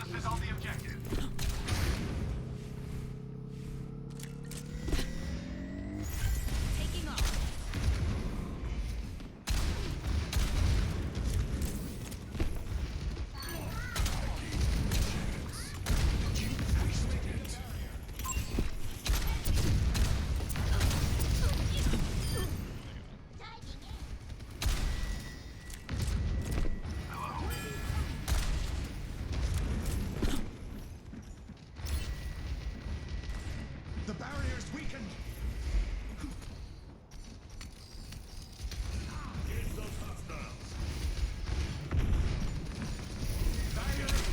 I expected them to actually come off the bottom.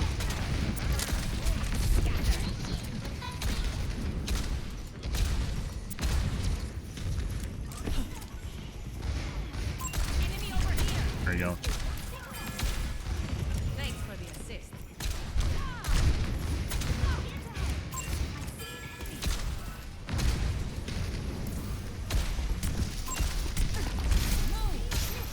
Up and away.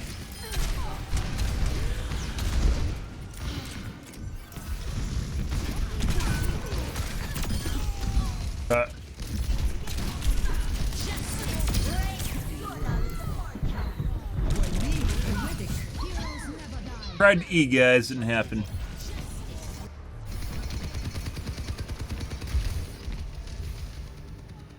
It's very difficult to get out of that because you're basically stunned when you get out of the sleep animation. I used to talk about this. So even if you get unslept the moment that you slept, it still takes like a second of your time through animations. Oh my god. Oh, she's angry.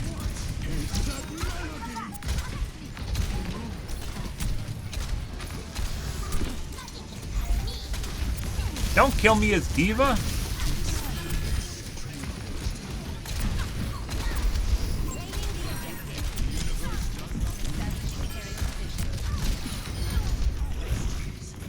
I hear you.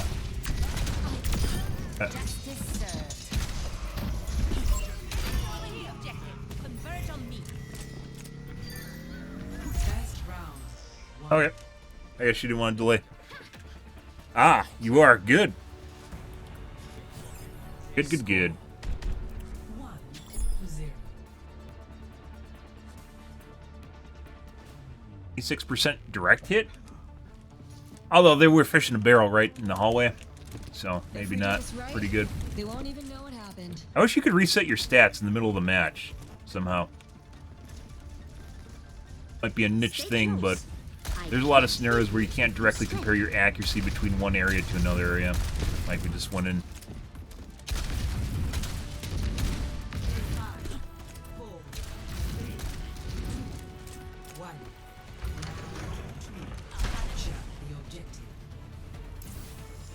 I will not waste this opportunity. Over there. Heard the turrets. Where'd they go?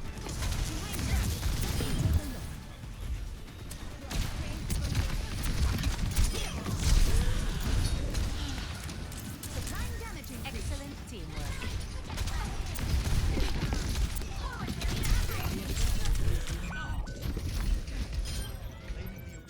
Good. Whereas some other stuns, unlike Anna's stun, you aren't beholden to the get up and get down that takes like a second. Like the Diva just got stunned and she's immediately unstunned.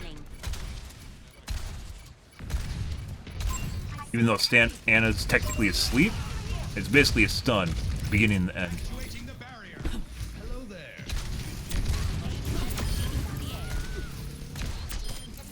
Ah! Totally tried to midair that, by the way.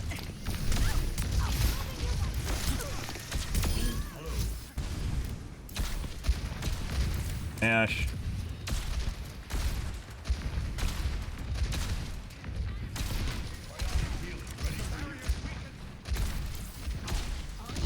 Oh, someone's getting yelled at apparently. Do they even have a tank? They got a Diva.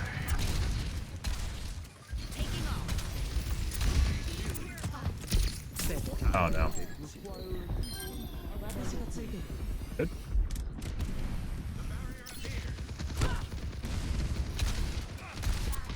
I think hitting your X when you're slept is actually a really good idea. No one does it, by the way.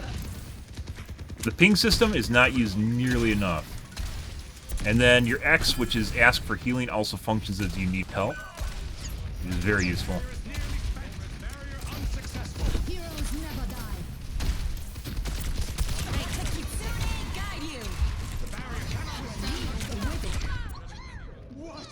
Got widowed.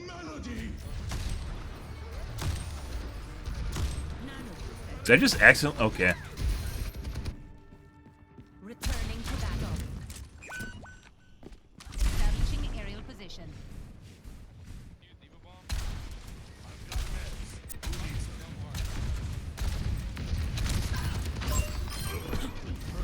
He knows. She knew.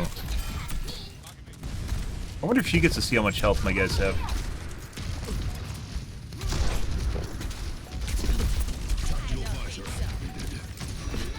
Aerial positioning underway.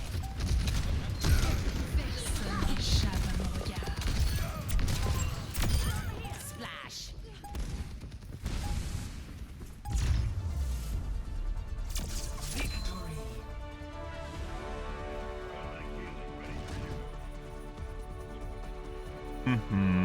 Still have pretty good accuracy on direct hits, even though my accuracy dropped. And looks like the other DPS did a lot more. But we suppressed pretty hard, so... This is their team, wasn't it? No, it was ours. Yep. Good, good, good. Alright, guys. As I mentioned, we got on late tonight, but that's just because Thanksgiving stuff, but I wanted to get on anyway, so I didn't feel useless. I still have stuff to do after I get offline here, too. Life in general, I wasn't online yesterday, and that had nothing to do with Thanksgiving, surprisingly. I just had a lot of work pop up at the same time, and then my car battery died on top of it. Yeah. Lasted 2 years, 9 months, and the warranty lasts 3 years, so right on top of that. Good job. Good job with the engineering. Just got to get it right up to the edge of that curve so that it goes bad right after the warranty is done to shave as much cost off as possible. Yeah. But got that taken care of right away. Now I have a new battery, so yeah, good, good, good. As it turns out, you go to Walmart and they'll just warranty the shit out of that because it's Walmart and the clerk at the desk doesn't care. So, and it's almost 4 hours, 3.5 hours. It's not 4 hours. Let's be perfectly honest. It's not even 4 hours. But that has a lot to do, once again, because I was busy. Thanksgiving today, I was out of it. I literally, at Thanksgiving, I had like the food coma going on. It was bad. And then my tendon was hurting too. My Achilles tendon was hurting because I was wearing socks. And yeah, I was like, so then I took a nap when I got home and I was much better off. But then things got late, so. Yeah. Alrighty, guys. I'm out here for this evening, guys. Tomorrow will be more OW2. We are still going back and forth between the 2 frame rate limiters, but working pretty good if you guys are curious about that. Definitely better position than we were in like 2 weeks ago, and I keep saying that because it's true. We got a couple other things I want to try before I'm done with stuff, though. Got a couple cheat squads tonight. Do we have a 52? We had a 52, right? 46-17. Good. I do want to try cranking up the FPS a little bit more. I want to play around full screen optimizations, and there's the DMO thing in the background that I haven't done yet. More stuff, guys, more fucking around. But, yeah. Bye-bye. I'm out here for this evening, guys. If you're new to the stream, you enjoyed the bullshit, enjoyed the fun, make sure to follow button in the top right-hand corner. You stream every day from evening to late night, GMT-6, so 8 to 9 p.m. Central Standard Time to 1 to 2 a.m., or in this case, 11 p.m. till 4 in the morning. It really depends on what's going on in my life, what's happening, etc., guys. I'm out here for this evening, though, guys. It was fun. Yeah. Tomorrow, guys, more OW2, and hopefully get things figured out here. And hopefully my computer stops exploding. It got worse, like 2 days ago, it got worse again, but then it got better, so, yeah. Alrighty, guys, I'm out here for this evening, guys. Yeah, happy turkey dinner to you, too. Thanks for watching my stream, as always, and I hope you guys have a wonderfully fantastic food coma. Have a good day, guys.